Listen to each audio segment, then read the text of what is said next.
नहमदुहु नसल्ली अला रसूलिल करीम अम्मा बाद आऊज़ु बिल्लाहि मिनश शैतानिर रजीम बिस्मिल्लाहिर रहमानिर रहीम रब्बि इश्रह ली सदरी व यस्सिर ली अमरी वहलुल उक़दतम मिन लिसानी यफ़क़हू क़ौली रब्बि इश्रह ली सदरी व यस्सिर ली अमरी वहलुल उक़दतम मिन लिसानी यफ़क़हू क़ौली।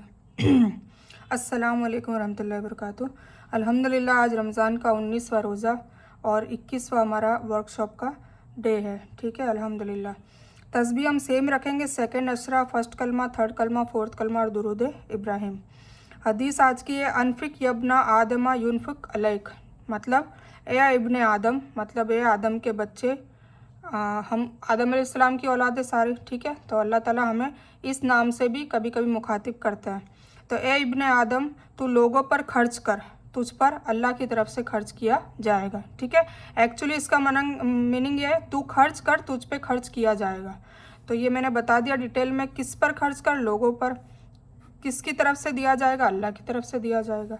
ठीक है, तो ये बुखारी की हदीस है, मतलब हम जितना खर्च करेंगे इतना अल्लाह ताला हमें देगा। और अल्लाह का वादा है कि हम अल्लाह के रास्ते में, अल्लाह के मखलूक पर, मखलूक में कोई भी हो सकता है। सबसे पहला हक तो हमारे ख़ास रिश्तेदारों का है, फिर आगे ख़ानदान, फिर पड़ोस, फिर आगे जाके कोई भी, मतलब जो भी आपके इर्द गिर्द हो, नियर्स एंड डियर्स हो, फ्रेंड सर्कल में हो, जो भी मतलब ऐसा हो कि जिनको ज़रूरत हो और वो हाथ भी ना फैलाता हो, तो उनकी मदद चुपचाप की जाए।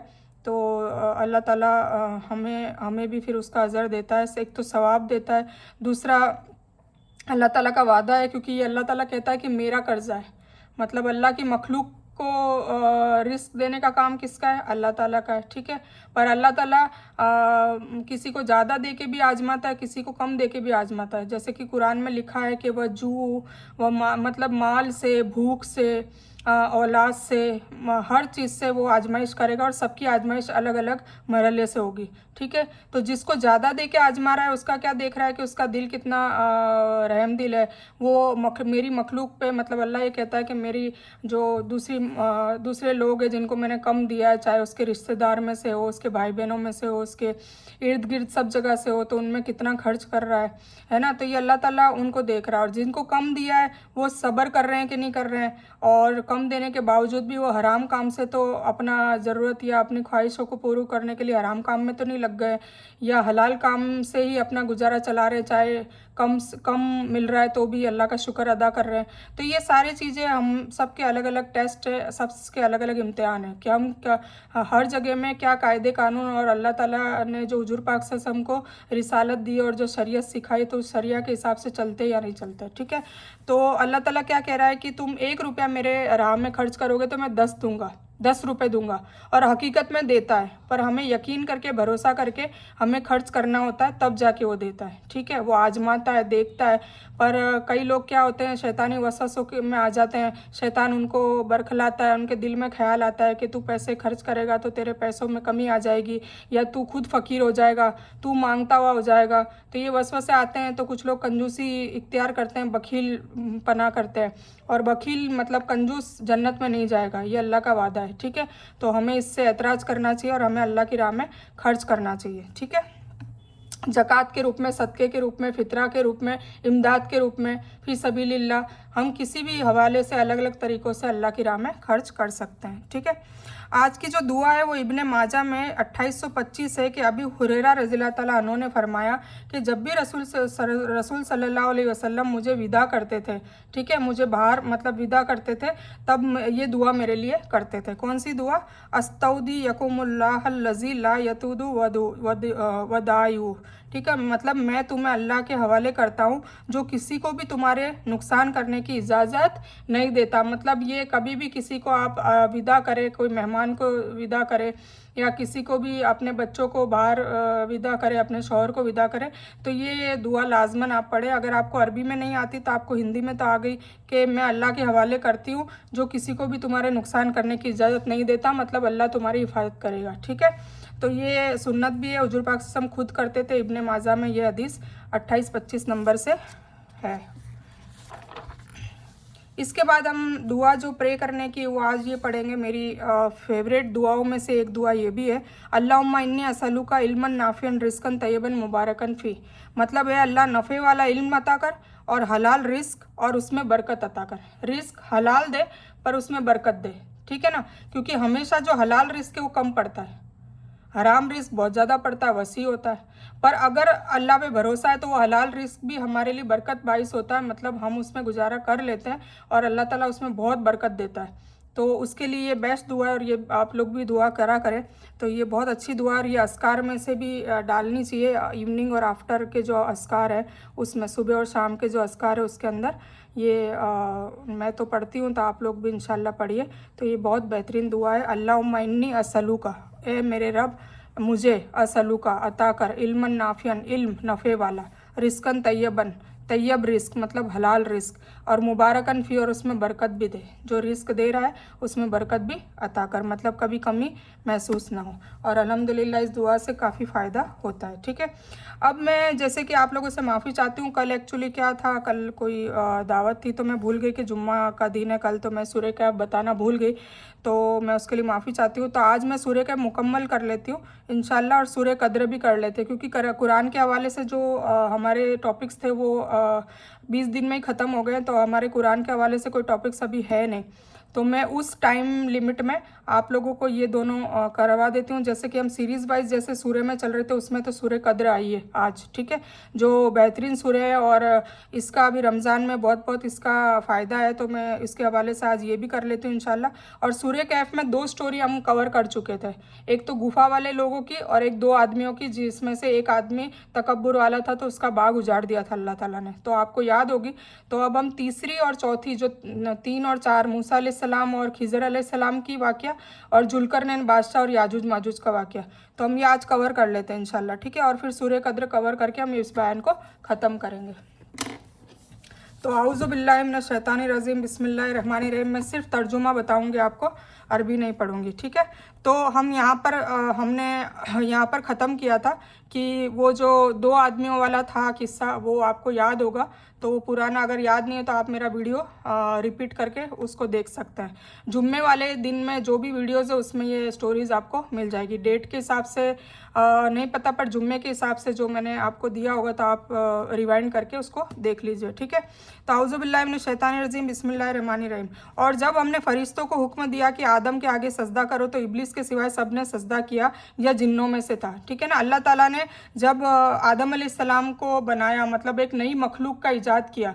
पहले कौन सी मखलूक थी? फरिश्ते थे और जिन्नात थे, ठीक है, पर इंसानों का कोई वजूद नहीं था। फिर अल्लाह ताला को इंसानों का वजूद करने का इरादा किया, तब फरिश्तों ने भी कहा कि या अल्लाह ताला ये नई मखलूक क्यों बना रहे हो आप, मतलब हम तो आपके इबादत में मशगूल है, हम आपका सारा काम भी बजा लाते हैं, कोई भी आपका ऑर्डर ऐसा नहीं है जो हम ना तो बहुत मतलब दूर की बात है हम उसको टाइम पे भी करते हैं, उसको लेट भी नहीं करते। और ये जो मखलूक को अगर पैदा करोगे तो ये फसाद करेंगे, दुनिया में फसाद करेंगे, लड़ाई झगड़े करेंगे। तो अल्लाह ताला ने क्या कहा कि तुम्हें जो तुम्हारे पास जो इल्म नहीं है वो मेरे पास इल्म है, मतलब तुम जो नहीं जानते वो मैं जानता हूँ, और मैं बेहतरीन मखलूक बना रहा हूँ, और सबसे अफजल मखलूक होगी जो तुम लोगों से आगे होगी, अशरफुल मखलूक़ात में से ये इंसान बनाने जा रहे हैं। तो उसमें क्या, जिन का जो सरदार था अजाजिल नाम था उसका, तो उसको पहले जिम्मा दे रखा था इसका जन्नत का, उसका सारा रखवाली का। तो उसको एकदम से पता चला कि अब तो मेरे से सुपीरियर कोई और बनाने अल्लाह ताला जा रहा है, और फिर उसके सामने सजदा करने को भी कह दिया। तो उसने घमंड किया कि ये तो मैं इसको कैसे सजदा कर सकता हूँ, ये मुझसे बड़ी मखलूक नहीं है। पर अल्लाह ताला का ऑर्डर था, क्योंकि अल्लाह ताला तो खुद सजदे को मना करता है, शिर्क हो जाता है, पर अल्लाह ताला ने कह दिया तो बात ख़त्म हो गई। तो फरिश्तों ने बिना झिझके के सजदा कर लिया, पर इब्लिस ने मना कर दिया, जिसका नाम पहले अजाजिल था, ठीक है। इब्लिस तो बाद में उसका नाम रखा गया, क्योंकि इब्लिस का मतलब होता है मायूस हुआ हुआ, मतलब अल्लाह की रहमत से निकल चुका था वो, ठीक है, हमेशा हमेशा के लिए। कुरान का ये साफ बयान है कि शैतान फरिश्ता नहीं था। फरिश्ता होता तो अल्लाह ताला के हुक्म की नाफरमानी करने की हिम्मत ही नहीं होती, क्योंकि फरिश्तों के औसाफ अल्लाह ताला ने बयान किए हैं। वो अल्लाह के हुक्म की नाफरमानी नहीं करते हैं, और वही करते हैं जिसका उन्हें हुक्म दिया जाता है। फरिश्तों की यह सिफत है, ठीक है। इस हालत में ये शक रहता है कि अगर वो फरिश्ता नहीं था तो फिर वो अल्लाह के हुक्म से मुखातिब ही नहीं था, क्योंकि इसके मुखातिब तो फरिश्ते थे, उन्हीं को सजदा करने का हुक्म दिया गया था। रूहुल मानी के लेखक ने कहा कि फरिश्ता यकीनन नहीं था, लेकिन वह फरिश्तों के साथ रहता था और उन्हीं में शुमार होता था, इसीलिए वह भी असजदुल आदम के हुक्म से मुखातिब था और आदम के सामने सजदा करने के हुक्म के साथ उसको मुखातिब किया जाना तय है। अल्लाह का हुक्म है कि जब मैंने तुझे हुक्म दिया तो फिर तूने सजदा क्यों न किया। ये सूरह आराफ की आयत है, ठीक है। तो उसने अपने रब के हुक्म की नाफरमानी की, क्या फिर भी तुम उसे और उसकी औलाद को मुझे छोड़कर अपना दोस्त बना रहे हो। ये अल्लाह ताला हमें कह रहा है, ठीक है ना, क्योंकि अल्लाह ताला के हुक्म की उसने नाफरमानी की, तो फिर हम उसकी और उसकी औलाद की मतलब कैसे दोस्त बना रहे हैं। मतलब हम अल्लाह की नाफरमानी कर रहे हैं, तो जो भी अल्लाह की नाफरमानी के हुक्म है वो कौन देता है, इब्लिस देता है, उसके बच्चे देते हैं। तो उस अगरचे वह तुम सबका दुश्मन है ना, वो हमारा सबका दुश्मन है, क्योंकि उसने अल्लाह से वादा लिया था कि हमें मुझे एक वरदान दे कि मैं तेरे तेरे इस आदम की औलाद को, इब्न आदम को क़यामत तक मतलब मैं गुमराह करता रहूं और तेरी राह से अलग करके वसवसों में डाल दूं और जहन्नम की आग में तक पहुंचा दूं, तो मेरा ये जो मतलब मैं अच्छा फील करूंगा, क्योंकि आदम से वो जलता था, ठीक है। तो अल्लाह ताला हमें मुखातिब कर रहा है कि तो फिर तुम उसकी औलाद को मुझे छोड़कर अपना दोस्त कैसे बना रहे हो, अगरचे वह तुम सबका दुश्मन है। ऐसे जालिमों का कितना बुरा बदला होगा, ठीक है। मैंने उन्हें आकाशों और धरती की पैदाइश के वक्त मौजूद नहीं रखा था और न खुद उनकी अपनी पैदाइश में, और मैं भटकाने वालों को अपना मददगार बनाने वाला भी नहीं हूँ, ठीक है। और जिस दिन वह कहेगा कि तुम्हारे ख्याल से जो मेरे साझीदार थे उन्हें पुकारो, ये पुकारेंगे लेकिन उनमें से कोई जवाब न देगा और हम उनके बीच बर्बादी का जरिया बना देंगे। ये देखो, ये इसमें देखो फिर से आ गया कि कुछ लोग कहते हैं ना कि मुझे फलाना पीर बख्शवा देगा अपनी छतरी के लेके नीचे लेके। कई मैं बातें ऐसी सुना करती हूँ कि पीर साहब कहते हैं कि अपनी छतरी के नीचे लेके मैं हम जाएंगे और तुम्हें बख्शवा देंगे। तो देखो ये सब झूठ है। कुरान में और हदीसों में और सही हदीस में जो हुजूर पाक सल्लल्लाहु अलैहि वसल्लम की खुद ने बोली हुई हदीस है उसमें सब लिखा हुआ है कि ये सब शैतानी चालें हैं। और शैतान सिर्फ जिन्नों के रूप में नहीं, इंसान के रूप में भी होते हैं, जो हमारी आखिरी सूरह में अपन ने पढ़ी लिया, कुल औज़ु बिरब्बिन नास मलिकिन नास इलाहिन नास मिन शर्रिल वसवासिल खन्नास, है ना। ये हमने सुना, चाहे वह जिन में से हो या इंसान में से, तो शैतान दोनों के रूप में आते हैं। तो आपको कभी भी इस वसवसे में नहीं आना है कि कोई भी आपकी बख्शिश करवा सकता है। बख्शिश सिर्फ हुजूर पाक से हम करवा सकते हैं, शफात करवा सकते हैं उनके ज़रिए पर, वो भी अल्लाह ताला के ही हुक्म के ताबे रहेंगे और वो जिसको चाहेंगे, अल्लाह ताला जिसको चाहेंगे उसी की उनको उनके हाथ से शिफात करवा सकेंगे, ठीक है। तो इस गुमान में ना रहे कि भाई कोई भी पीर साहब, फलाना पीर साहब या फलाना पीर या वली या औलिया या कोई भी आपके जो भी बुजुर्गान दीन है वो आपको बचा लेंगे, कोई नहीं बचाएगा। ये देखो उसकी दलील है, क्या लिखा है आपको मैं बता दूँ। और जिस दिन वह कहेगा कि तुम्हारे ख्याल से जो मेरे साझीदार थे उन्हें पुकारो, अल्लाह ताला कहेगा क़यामत के दिन कि जो तुम्हारे मेरे साझीदार मतलब मेरे साथ में, ये मुशरिकों को भी कहा जा रहा है तो मुनाफिकों को भी कहा जा रहा है, ठीक है ना। मुशरिकों को जैसे जो भूत परस्ती करते थे या अल्लाह के सिवा किसी और को खुदा बना बैठे थे। क्रिश्चियन लोग हैं वो ईसा अलैहिस्सलाम को अल्लाह ताला का बेटा मानते थे, नाउज़ुबिल्लाह, तो उनको भगवान अल्लाह बना रखा था। और यहूदी लोग उज़ैर अलैहिस्सलाम को अल्लाह ताला का नाउज़ुबिल्लाह बेटा कहते थे, तो उनको बना रखा था। तो सबसे मुखातिब अल्लाह ताला करेगा इन ग्रुप में कि लाओ तुम्हारे कोई साझीदार हो तो पुकारो, और ये पुकारेंगे भी और वो पुकारेंगे भी, लेकिन उनमें से कोई भी जवाब नहीं देगा और हम उनके बीच बर्बादी का जरिया बना देंगे, ठीक है। फिर वो आपस में लड़ेंगे कि भाई तुमने तो कहा था कि तुम बख्शवा दोगे, करवा दोगे, तो फिर वो हाय अफसोस करेंगे। और जहन्नम में पत्थरों को भी डाला जाएगा, ये भी कहा था। तो पत्थर कौन होंगे? जो भूत होंगे, जो मूर्तियां बना के रखी होगी, वो सबको भी जहन्नम में डाला जाएगा। तो उनको बिल्कुल यकीन हो जाएगा कि हम जिसकी पूजा करते थे, जिसको पूछते थे, कोई भी मतलब अल्लाह ताला का शरीक तो कोई भी नहीं है। तो वहाँ जाके उनको पता चलेगा और वो फिर बार बार अल्लाह से रिक्वेस्ट भी करेंगे कि अल्लाह वापस तू दुनिया में भेज दे और अब हम तेरी फरमाबरदारी करेंगे और तेरी इबादत करेंगे। तो अल्लाह ताला क्या कहेगा? टाइम ओवर, टाइम ख़त्म हो गया, अब किसी के पास कोई टाइम नहीं है, चाहे वो मुस्लिम हो, चाहे मुनाफिक हो, चाहे मुशरिक हो, किसी के लिए कोई टाइम नहीं है, ठीक है। इसीलिए ए मुसलमान, मरने से पहले कर ले गौर। इसीलिए किसी को भी अल्लाह ताला का साझीदार प्लीज़ न ठहराएं, वरना ये शिर्क है और शिर्क की अल्लाह ताला माफ़ी भी नहीं करेगा और मैदान हशर में भी जलील करेगा अल्लाह ताला कि बुलाओ अपने शरीकों को, या बुलाओ तुम अपने साझीदारों को, या बुलाओ तुम्हारे मददगारों को जो मेरे खिलाफ होकर तुम्हारी कोई मदद कर सके। अल्लाह ताला कुरान में कई बार कहता है कि है कोई जो मैं जिसकी मदद करना चाहूँ उसको कोई मतलब नुकसान नहीं पहुँचा सकता, और जिसको मैं नुकसान पहुँचाना चाहूँ उसको कोई मदद नहीं कर सकता। और ये बेशक ये है, क्योंकि अल्लाह से बड़ा कोई नहीं है, ठीक है। और मुजरिम नरक को देखकर समझ लेंगे कि वे इसी में जाने वाले हैं, लेकिन उससे बचने की जगह न पाएंगे। ठीक है, समझ जाएंगे कि अब हमारे पास कोई रास्ता नहीं है, जहन्नम ही है, क्योंकि हमने शिर्क किया। और हमने इस कुरान में हर तरह के सभी मिसालें लोगों के लिए बयान कर दिए हैं, लेकिन सभी चीज़ों से ज़्यादा झगड़ालू इंसान है। मतलब इतना सब कुछ अल्लाह ने सारा बता दिया, बार बार स्टोरीज डाल डाल के बता दी कि शिर्क नहीं करना चाहिए, बिदात नहीं करनी चाहिए, बार बार बार बार बार बार समझा दिया। हजारों स्टोरीज इसमें देखने को मिलेगी कि इन लोगों ने ये गुनाह किया था तो अल्लाह ने इसमें ये अजाब डाला। लूत अलैहिस्सलाम की स्टोरी, नूह अलैहिस्सलाम की स्टोरी, आदम अलैहिस्सलाम की स्टोरी, इदरीस अलैहिस्सलाम की स्टोरी, मूसा अलैहिस्सलाम की स्टोरी, ईसा अलैहिस्सलाम की स्टोरी, मोहम्मद सल्लल्लाहु अलैहि वसल्लम की स्टोरी, इलियास अलैहिस्सलाम की स्टोरी, उजैर अलैहिस्सलाम की स्टोरी, दाऊद अलैहिस्सलाम की स्टोरी, सुलेमान अलैहिस्सलाम की स्टोरी, सारे नबी और रसूलों की स्टोरी इसमें डालने का क्या मकसद था? ताकि हम इनसे सीखें, इससे हम सबक लें कि हमें क्या करना चाहिए, क्या नहीं करना चाहिए, क्या सही है, क्या गलत है, क्या हलाल है, क्या हराम है। पर हम तो ये है कि हम इस किताब को ही पहली बात तो हम समझने को तैयार नहीं है। और कोई बच्चे कुचे बेचारे आना चाहते हैं तो उनको उनके ये बोल देते हैं कि तुम गुमराह हो जाओगे, तुम इसका तर्जुमा मत पढ़ो। तो नाउजुबिल्ला ऐसे आलिमों को भी जहन्नम में डाला जाएगा जो अल्लाह की किताब से दूर कर रहे हैं। तो आप लोग प्लीज़ इस पे गौर कीजिए, क्योंकि इस किताब के अलावा कहीं निजात नहीं है, ना चाहे दुनिया में और न ही आखिरत में। ठीक है, तो आप लोगों को सबको ये सोचने की ज़रूरत से है और गौर व फिक्र करने की ज़रूरत है, क्योंकि इस किताब के ज़रिए हम निजात पा सकते हैं दुनिया और आखिरत दोनों में।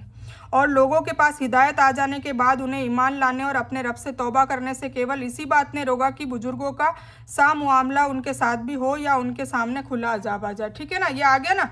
क्योंकि देखो लोग क्यों ईमान, मतलब कुरान में हर तरह से अल्लाह ताला ने मिसालें बयान कर दी, उसके बावजूद भी लोग क्यों नहीं हिदायत पे आते थे? क्योंकि कुछ लोग है ना अड़े रहते थे कि हम हमारे बुजुर्गों का दीन नहीं छोड़ेंगे, और ये आज दिन तक चला आ रहा है। आदम अलैहिस्सलाम से लेके सारी नूह अलैहिस्सलाम में भी यही उनकी कौम की यही वो थी कि नहीं हमारे बुजुर्गों का दीन नहीं छोड़ेंगे। फिर ऐसे ही आगे ईसा अलैहिस्सलाम वाली कौम भी यही कहती थी, यूनुस अलैहिस्सलाम वाली कौम भी कहती थी। और आज नाउजुबिल्ला उम्मत मोहम्मदी में भी, हुजूर पाक सल्लल्लाहु अलैहि वसल्लम की खुद की उम्मत में भी ये गुनाह बरपा है कि वो अपने बुजुर्गों का दीन नहीं छोड़ना चाहते। अरे बुजुर्गों के दीन में उनके तो बेचारे, उनके लिए मगफिरत करनी चाहिए, उनके लिए माफ़ी तौबा करनी चाहिए कि उनको दीन इतना मुकम्मल नहीं आता था। पर अब इतना ज़माना अपग्रेड हो गया है, यूट्यूब में इतना सारा हमें सब कुछ इल्म जानने को मिलता है। इवन हमारे पास कुरान है, हमें खुद को इल्म है, हमें हर लैंग्वेज आती है, हिंदी आती है, उर्दू आती है, अरबी आती है, इंग्लिश आती है, तो हम खुद भी उस इल्म को जान सकते हैं। तो जब हम अगर अपग्रेड हो रहे हैं, हम दुनियावी इल्म में अगर अपग्रेड हो रहे हैं, जैसे हमारे दादाजी है उनको मोबाइल अच्छे से चलाना नहीं आता, पर मेरा जो बेटा है वो बहुत फास्ट मोबाइल यूज़ कर लेता है। तो सारी टेक्नोलॉजी में उसमें अपग्रेडेशन आ रहा है और हम लोग हर इल्म सीखते हैं और हमारे बुजुर्गों को भी सिखाते हैं कि तो फिर जब ये दीनी माहौल में हम क्यों ये सब नहीं सोचते हैं, क्यों फिर हम उनके नक्शे कदम पर चलते हैं और अल्लाह का खौफ जारी नहीं होता हमारे दिलो दिमाग में, और हम ये गौर व फिक्र नहीं करते कि हमारे बुजुर्गान दीन कुछ बिदात में मुब्तला थे तो हम वो छोड़ते क्यों नहीं हैं, उसमें हम अपग्रेडेशन क्यों नहीं चाहते? क्यों? क्योंकि बस हमने आलिमों के कानों से, बस उनके मुंह से सुन लिया है कि बस उनके दीन पे चलते रहो और बिदात को फॉलो करते रहो। पर बल्कि हमें अपने आप की भी इस्लाह करनी है इस कुरान और हदीस के ज़रिए और हुजूर पाक सल्लल्लाहु अलैहि वसल्लम की सुन्नतों के ज़रिए। तो हम इल्म हासिल करेंगे तब हम वामिलुस सालिहात अमल करेंगे ना। वल असर का क्या तर्जुमा था? इल्लल लज़ीना आमनू, पहला पेपर तो ये कि इल्म हासिल करो, फिर वामिलुस सालिहात, उस पर अमल करो, और फिर तवासव बिल हक़, फिर लोगों को भी बयान करो। और हमारे बुज़ुर्गों को भी कहो, हमारे माँ बाप अगर हयात है और कोई बिदात में शरीक है तो उनको भी समझाओ कि देखो ये कुरान नहीं कहता है करने को, कुरान में ये सारी चीज़ें मना है, क्या हराम है क्या हलाल है सब कुरान में पता है। तो प्लीज़ आप लोग इस बात को समझिए। तो ये देखो कुरान में खुद ही बताया जा रहा है, और लोगों के पास हिदायत आ जाने के बाद भी उन्हें ईमान लाने और अपने रब से तौबा करना से केवल किसने रोका? बुजुर्गों का सा मुआमला, मतलब बुजुर्ग को जैसा दीन, मतलब हम बुजुर्गों जो बुजुर्ग करते थे वैसे ही हम करेंगे, तो उनके साथ भी हो या उनके सामने खुला अजाब आ जाए। फिर वो तब तक करते रहते थे जब तक उनका खुला अजाब नहीं आ जाए। मतलब पिछली कौमों में खुला अजाब आ गया था, अल्लाह ताला का हुक्म नहीं मानते थे। तो और हमें इस बात में कोई घमंड नहीं करना चाहिए कि हमारे पे फिर अजाब क्यों नहीं आ रहा। हर कौम ने यही कहा कि अगर हम गलत हैं, उनके रसूलों को, नबियों को खुला चैलेंज करते थे कि अगर हम गलत है तो तू तेरे अल्लाह से कहना हमें अजाब डाल दे, पर अल्लाह ने ढील दे रखी है। इसका मतलब ये नहीं कि हम कोई सही रास्ते पे ही चल रहे हैं, अल्लाह ने ढील दे रखी है। और हमारी उम्मत के लिए तो हुजूर पाक सल्लल्लाहु अलैहि वसल्लम ने खुद ने अपनी वफ़ात से पहले अल्लाह ताला से वादा करवाया था कि जैसे तूने पिछली कौमों में अजाब नाजिल किया था अचानक से, ऐसा मेरी कौम, मेरी उम्मत पे मत करना। तो एक हमारा ये एहसान भी है हुजूर पाक सल्लल्लाहु अलैहि वसल्लम का कि उनकी उम्मत को वो अजाब से बचा के चले गए। और छोटे मोटे अजाब तो अल्लाह ताला देता रहता सबक सिखाने के लिए, पर हमें समझ नहीं आती क्योंकि हमारे में हिकमत नहीं है, हमारे में हिदायत नहीं है। ठीक है, तो फिस का मतलब होता है निकलना। चूहा जब अपने बिल से निकलता है तो उसे अरबी भाषा में कहते हैं। शैतान भी इज्जत और एहतराम वाला सजदे की हुक्म की नाफरमानी के लिए रब की इताअत से निकल गया। ठीक है, इसीलिए उसको इब्लिस कहा गया है। और हम तो अपने रसूलों को केवल इसलिए भेजते हैं कि खुशखबरी सुना दे और बाखबर कर दे। काफिर लोग बातिल को सबूत बनाकर झगड़े चाहते हैं कि इससे सच को लड़खड़ा दे। वह मेरी आयतों और जिस चीज़ से डराया जाए उसे मजाक में उड़ाते हैं। और उससे बढ़कर जालिम कौन है जिसे उसके रब की आयतों के जरिए नसीहत दी जाए वह फिर भी मुख मोड़े रहे और जो कुछ उसके हाथों ने आगे भेज रखा है उसे भूल जाए। बेशक हमने उनके दिलों पर उसकी समझ से पर्दे डाल रखे हैं और उनके कानों में बोझ है। अगरचे तू उन्हें हिदायत की तरफ बुलाता रहे लेकिन यह कभी भी हिदायत नहीं पाएंगे। ठीक है ना, जो लोग मतलब अड़े रहे ना टट्टू बन के कि नहीं भाई हम तो चाहे हमें रब की आयत है, मतलब ये कुरान के हवाले से समझा दो, किसी से समझा दो, हम तो जैसा करते थे वैसे ही करेंगे, तो अल्लाह ताला फिर उनके हाथों पे, उनके दिलों पे पर्दे डाल देता है, फिर उनको समझ में आती भी नहीं है। मतलब अल्लाह कभी भी फिर उनको हिदायत नहीं देना चाहता, नाउज़ुबिल्लाह। और ये सबसे बड़ा अजाब है। क्यों अजाब है? क्योंकि हिदायत नहीं मिलेगी तो ना तो कब्र में से वो सही से सही सलामत गुजरेंगे कब्र दौरे आलम बरज़क में, और आलम आखिरत में भी वो मायूस होंगे, उन्हें जहन्नम की आग में पहुंचा दिया जाएगा, क्योंकि अल्लाह खुद कह रहा है। ठीक है, और दुनिया में भी उनको परेशानियों में मुब्तला रखेगा, क्योंकि अल्लाह का वादा है कि मैं, जब तुम मेरी नाफरमानियाँ करोगे तो मैं तुम्हें इतना उलझा दूंगा अपने कामों में, अपनी दुनिया में, अपनी परेशानियों में, कि तुम्हें सोचने तक का भी टाइम नहीं मिलेगा कि तुम दीन की राह में आ जाओ। तुम्हें सोचना मतलब इतना तुम्हें मशरूफ़ कर दूंगा।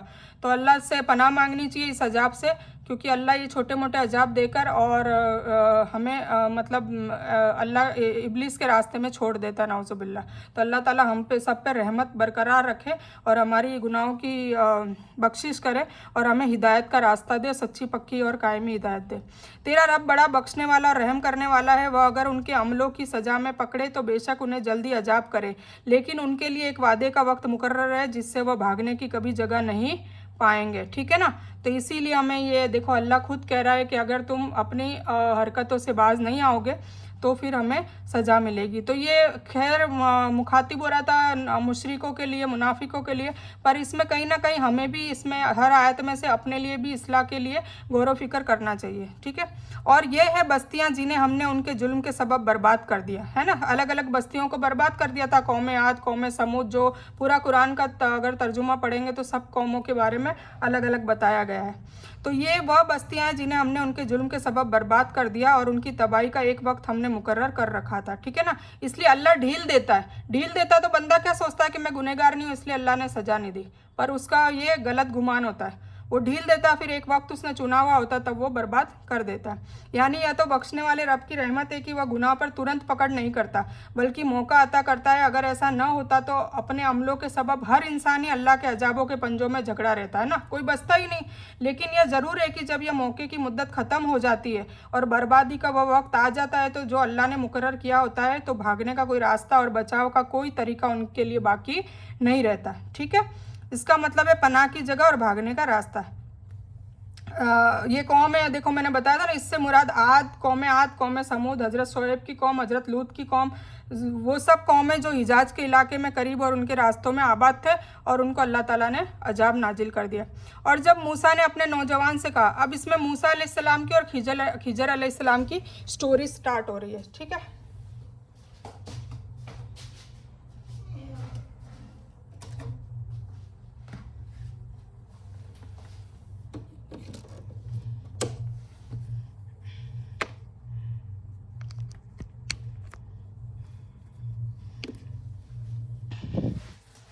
हाँ जी, तो अब मूसा अलैहिस्सलाम का जो मैंने किस्सा बोला था, तीसरी स्टोरी वो अब स्टार्ट हो रही है। बीच में आदम अलैहिस्सलाम के हवाले से हमें अपने बुजुर्गों की, मतलब जो हम बिदात करते हैं, ऑलरेडी करते हैं, या कब्र परस्ती करते हैं, शिर्क करते हैं, तो उसके हवाले से आदम अलैहिस्सलाम की स्टोरी में हमें ये सीखने को मिला। ठीक है, ये स्टोरी मैंने इसलिए नहीं कही क्योंकि इसकी स्टोरी तफसील से नहीं है, शॉर्टकट है, तफसील से आएगी तब मैं इंशाल्लाह आपको बताऊँगी। ठीक है, अब मूसा अलैहिस्सलाम और खिजर अलैहिस्सलाम की तीसरी स्टोरी है। तो जब मूसा ने अपने नौजवान से कहा कि मैं तो चलता ही रहूंगा यहाँ तक कि दो नदियों के संगम के मुकाम पर पहुंचूंगा, चाहे मुझे सालों चलना पड़े। जब वे दोनों वहां पहुंचे जहां दोनों नदियों के संगम की जगह थी, वहां अपनी मछली भूल गए, जिसने नदी में सुरंग जैसा अपना रास्ता बना लिया। जब दोनों वहां से आगे बढ़े तो मूसा ने अपने नौजवान से कहा कि हमारा नाश्ता दो, हमें तो अपने इस सफ़र से बहुत तकलीफ उठानी पड़ी है। उसने जवाब दिया कि क्या आपने देखा भी, जब हम पत्थर से टेक लगाकर आराम कर रहे थे वहीं मैं मछली भूल गया था। हकीकत में शैतान ने मुझे भुला दिया कि मैं आपसे इसकी चर्चा भी करूं। उस मछली ने एक अजीब तरह से नदी में अपना रास्ता बना लिया था। ठीक है, नौजवान से मुराद हजरत यूशा बिन नून है। ठीक है, जो मूसा अलैहिस्सलाम के साथी थे और मूसा की मौत के बाद उनके वारिस भी वो बने थे। ठीक है, इस जगह का तयन किसी सही हदीस से नहीं हो सका है, फिर भी नज़दीकी के बिना पर इससे मुराद सिनाई के सहारा की दक्षिणी किनारा है, जहां अकबा की खाड़ी और स्वेज की खाड़ी दोनों आकर मिलती है और लाल सागर में जाकर मिल जाती है। दूसरी जगह जिनका बयान मुफस्सिरों ने किया है, उन पर किसी तरह से दो सागरों के संगम का कौल साबित ही नहीं होता है। ठीक है, ये जिस जगह की बात कर रहे हैं वो जगह का बता रहे हैं। यानी मछली जिंदा होकर समुद्र में चली गई और उसके लिए अल्लाह ताला ने समुद्र में सुरंग की तरह रास्ता भी बना दिया। हजरत यूशा ने मछली को समुद्र में जाते और रास्ता बनाते हुए देखा, लेकिन हजरत मूसा को बताना भूल गए। क्यों? शैतानी चाल, शैतानी वसवसे से। यहाँ तक कि आराम करके वहाँ से फिर सफ़र भी शुरू किया उस दिन, और उसके बाद रात का सफ़र करके जब दूसरे दिन हजरत मूसा को थकान और भूख का एहसास हुआ और अपने नौजवान साथी से कहा कि लाओ नाश्ता कर लेते हैं, तब उन्होंने जवाब दिया कि मछली तो जहां हमने पत्थर पर टेक लगाकर आराम किया था वहां जिंदा होकर समुद्र में चली गई। मतलब पक्की पकाई मछली, कटी हुई पक्की पकाई मछली जिंदा होकर सोचिए चली गई। ठीक है, और वहां अजीब तरह से उसने अपना रास्ता बना लिया था, जिसकी मैं आपसे चर्चा करना भूल गया और शैतान ने मुझे भुला दिया। ठीक है, मूसा ने कहा यही था जिसकी खोज में हम थे, तो वे वहीं से अपने कदमों के निशान को ढूंढते हुए वापस लौटे। एक्चुअली ये किसको मिलने जा रहे थे? खिजर अलैहिस्सलाम को। खिजर अलैहिस्सलाम से मूसा अलैहिस्सलाम इल्म सीखना चाहते थे। ठीक है, तो अल्लाह को जब उन्होंने कहा तब उन्होंने खिजर अलैहिस्सलाम को मतलब कहा कि वहाँ से आप इल्म सीखें। तो उस बंदे से मुराद हजरत खिजर है। जैसा कि सही हदीसों में वजाहत है, खिजर का मतलब हरियाली है। वह एक बार धरती पर बैठे तो वह धरती का टुकड़ा नीचे से हरियाली बनकर लहलहाने लगा, इसी सबब उनका नाम खिजर पड़ गया। सही बुखारी की तफसीर सूरह अल काफ में। ठीक है, रहमत से कुछ मुफस्सिरों ने वे खास उपहार मुराद लिए हैं जो अल्लाह ने अपने खास उस बंदे को अता किए हैं, और ज़्यादातर मुफस्सिरों ने इससे मुराद नबूवत लिया है। ठीक है, फिर हमारे बंदों में से एक बंदे को पाया जिसे हमने अपने पास से रहमत अता कर रखी थी, और उसने अपने पास से खास इल्म सीखा रखा था। किसके लिए बात हो रही है? खिजर अलैहिस्सलाम के लिए। मतलब अल्लाह ताला ने अपने पास से खास रहमत उनको अता कर रखी थी क्योंकि उनको इल्म गैब था। तो वो आपको अभी पता चल जाएगा। 3 किस्से हुए थे जिसमें मूसा अलैहिस्सलाम को इल्म सिखाने की कोशिश कर रही थी उसके ज़रिए, और वो सब्र नहीं कर पाए। तो अभी आपको पता चल जाएगा कि कैसा उनके पास खास इल्म था खिजर अलैहिस्सलाम के पास। ठीक है, अब कुछ मुफस्सिर कहते हैं कि नबी थे, कुछ कहते हैं फरिश्ते थे, कुछ क्या कहते हैं, कोई कहते हैं वली थे। अल्लाह वल्लाहु आलम, हम इसकी बहस नहीं करेंगे। ठीक है, जिसके बारे में अल्लाह ने कहा कि इसके बारे में ज़्यादा मत सोचो, तो हमें नहीं सोचना चाहिए। ठीक है, क्योंकि बहस में ही अपना सारा नुकसान है जी। आलिम लोग अक्सर बिना वजह की बहस में पड़ जाते हैं। ठीक है, तो जिसमें अल्लाह ताला ने कह दिया कि बहस ना करे तो ना करे। ठीक है, तो उससे मूसा ने कहा कि मैं आपका हुक्म मानूं कि आप मुझे उस सच्चे इल्म को सिखा दें जो आपको सिखाया गया है ना। मूसा अलैहिस्सलाम खिजर अलैहिस्सलाम के पास गए और फिर उनको कहा कि आपके पास जो इल्म है वो मुझे सिखा दें। उसने कहा, खिजर अलैहिस्सलाम ने कहा, उसने कहा आप हमारे साथ कभी सब्र नहीं कर सकते। खिजर अलैहिस्सलाम ने क्या कहा कि मेरे पास जो इल्म है वो कैसा है, मतलब आप सब्र नहीं कर पाओगे। उन्होंने पहले ही कह दिया। तो मूसा अलैहिस्सलाम ने वादा किया कि नहीं, मैं सब्र करूँगा। तो बोले आप सब्र करोगे तो फिर मैं अपने पास साथ रखूँगा, और जिस वक्त आपने सब्र नहीं करा तो मैं आपको अपने से अलग कर दूंगा। ठीक है, उन्होंने ये डील पक्की करी आपस में। और जिस चीज़ को आपने अपने इल्म में न लिया हो उस पर सब्र कर भी कैसे सकते हो? मतलब उनको गैबी इल्म टाइप था तो कुछ फैसलों में उनको जब पता ही नहीं है तो हमारे पास क्या इसमें देखो, इस स्टोरी से हम ये जानने को सीखेंगे कि कभी हमें जजमेंट नहीं करना चाहिए। अल्लाह ताला की जो हुक्म होते हैं ना, वो कई बार हमें गलत लगते हैं पर एक्चुअली में वो सही होता है। तो वो इन स्टोरीज से पता चलेंगे। मूसा अलैहिस्सलाम और खिजर अलैहिस्सलाम के साथ जो 3 वाक़ये हुए थे, हकीकत में अगर हम दुनिया की तरीके से, जाहिर तरीके से सोचे तो अल्लाह ताला की जो हुक्म जो अभी हो रहा है, खिजर अलैहिस्सलाम उसको करते हैं तो हमें ऐसा लगता है कि नहीं गलत है, जैसा मूसा अलैहिस्सलाम को भी लगा कि ये गलत कर दिया, पर हकीकत में वो सही होता है। तो वो आप अभी आपको आगे आगे पता चल जाएगा, ठीक है। तो वो कह रहे हैं खिजर अलैहिस्सलाम को कि तुम सब्र भी कैसे कर सकते हो जब तुम्हें असली इल्म की कोई असली चीज़ ही पता नहीं हो, तो तुम सब्र वैसे भी कैसे कर सकते हो, ठीक है। और वो सब्र हकीकत में नहीं भी कर पाते हैं, वो आगे आपको पता चलेगा, ठीक है।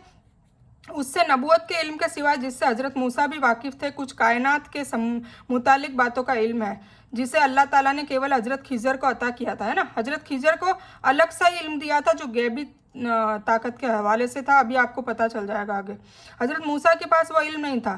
इससे मतलब निकालते हुए कुछ सूफ़ी दावा करते हैं कि अल्लाह ताला कुछ लोगों को जो नबी नहीं भी होते उनको इल्म दुनी मतलब से नवाजता है, मतलब जो बिना उस्ताद के सिर्फ अल्लाह की रहमत से ही हासिल हो जाता है, गॉड गिफ्टेड होता है, ठीक है। और यह पोशीदा इल्म धार्मिक नियमों के उल्टा और खिलाफ होता है, ठीक है ना। मतलब धार्मिक नियमों के भी खिलाफ होता है, पर वो होता असल में अल्लाह की तरफ से होता है। लेकिन यह मतलब इसलिए ठीक नहीं कि हज़रत खिजर के बारे में तो अल्लाह ताला ने खुद उनको खास इल्म अता करने की वजाहत कर दी।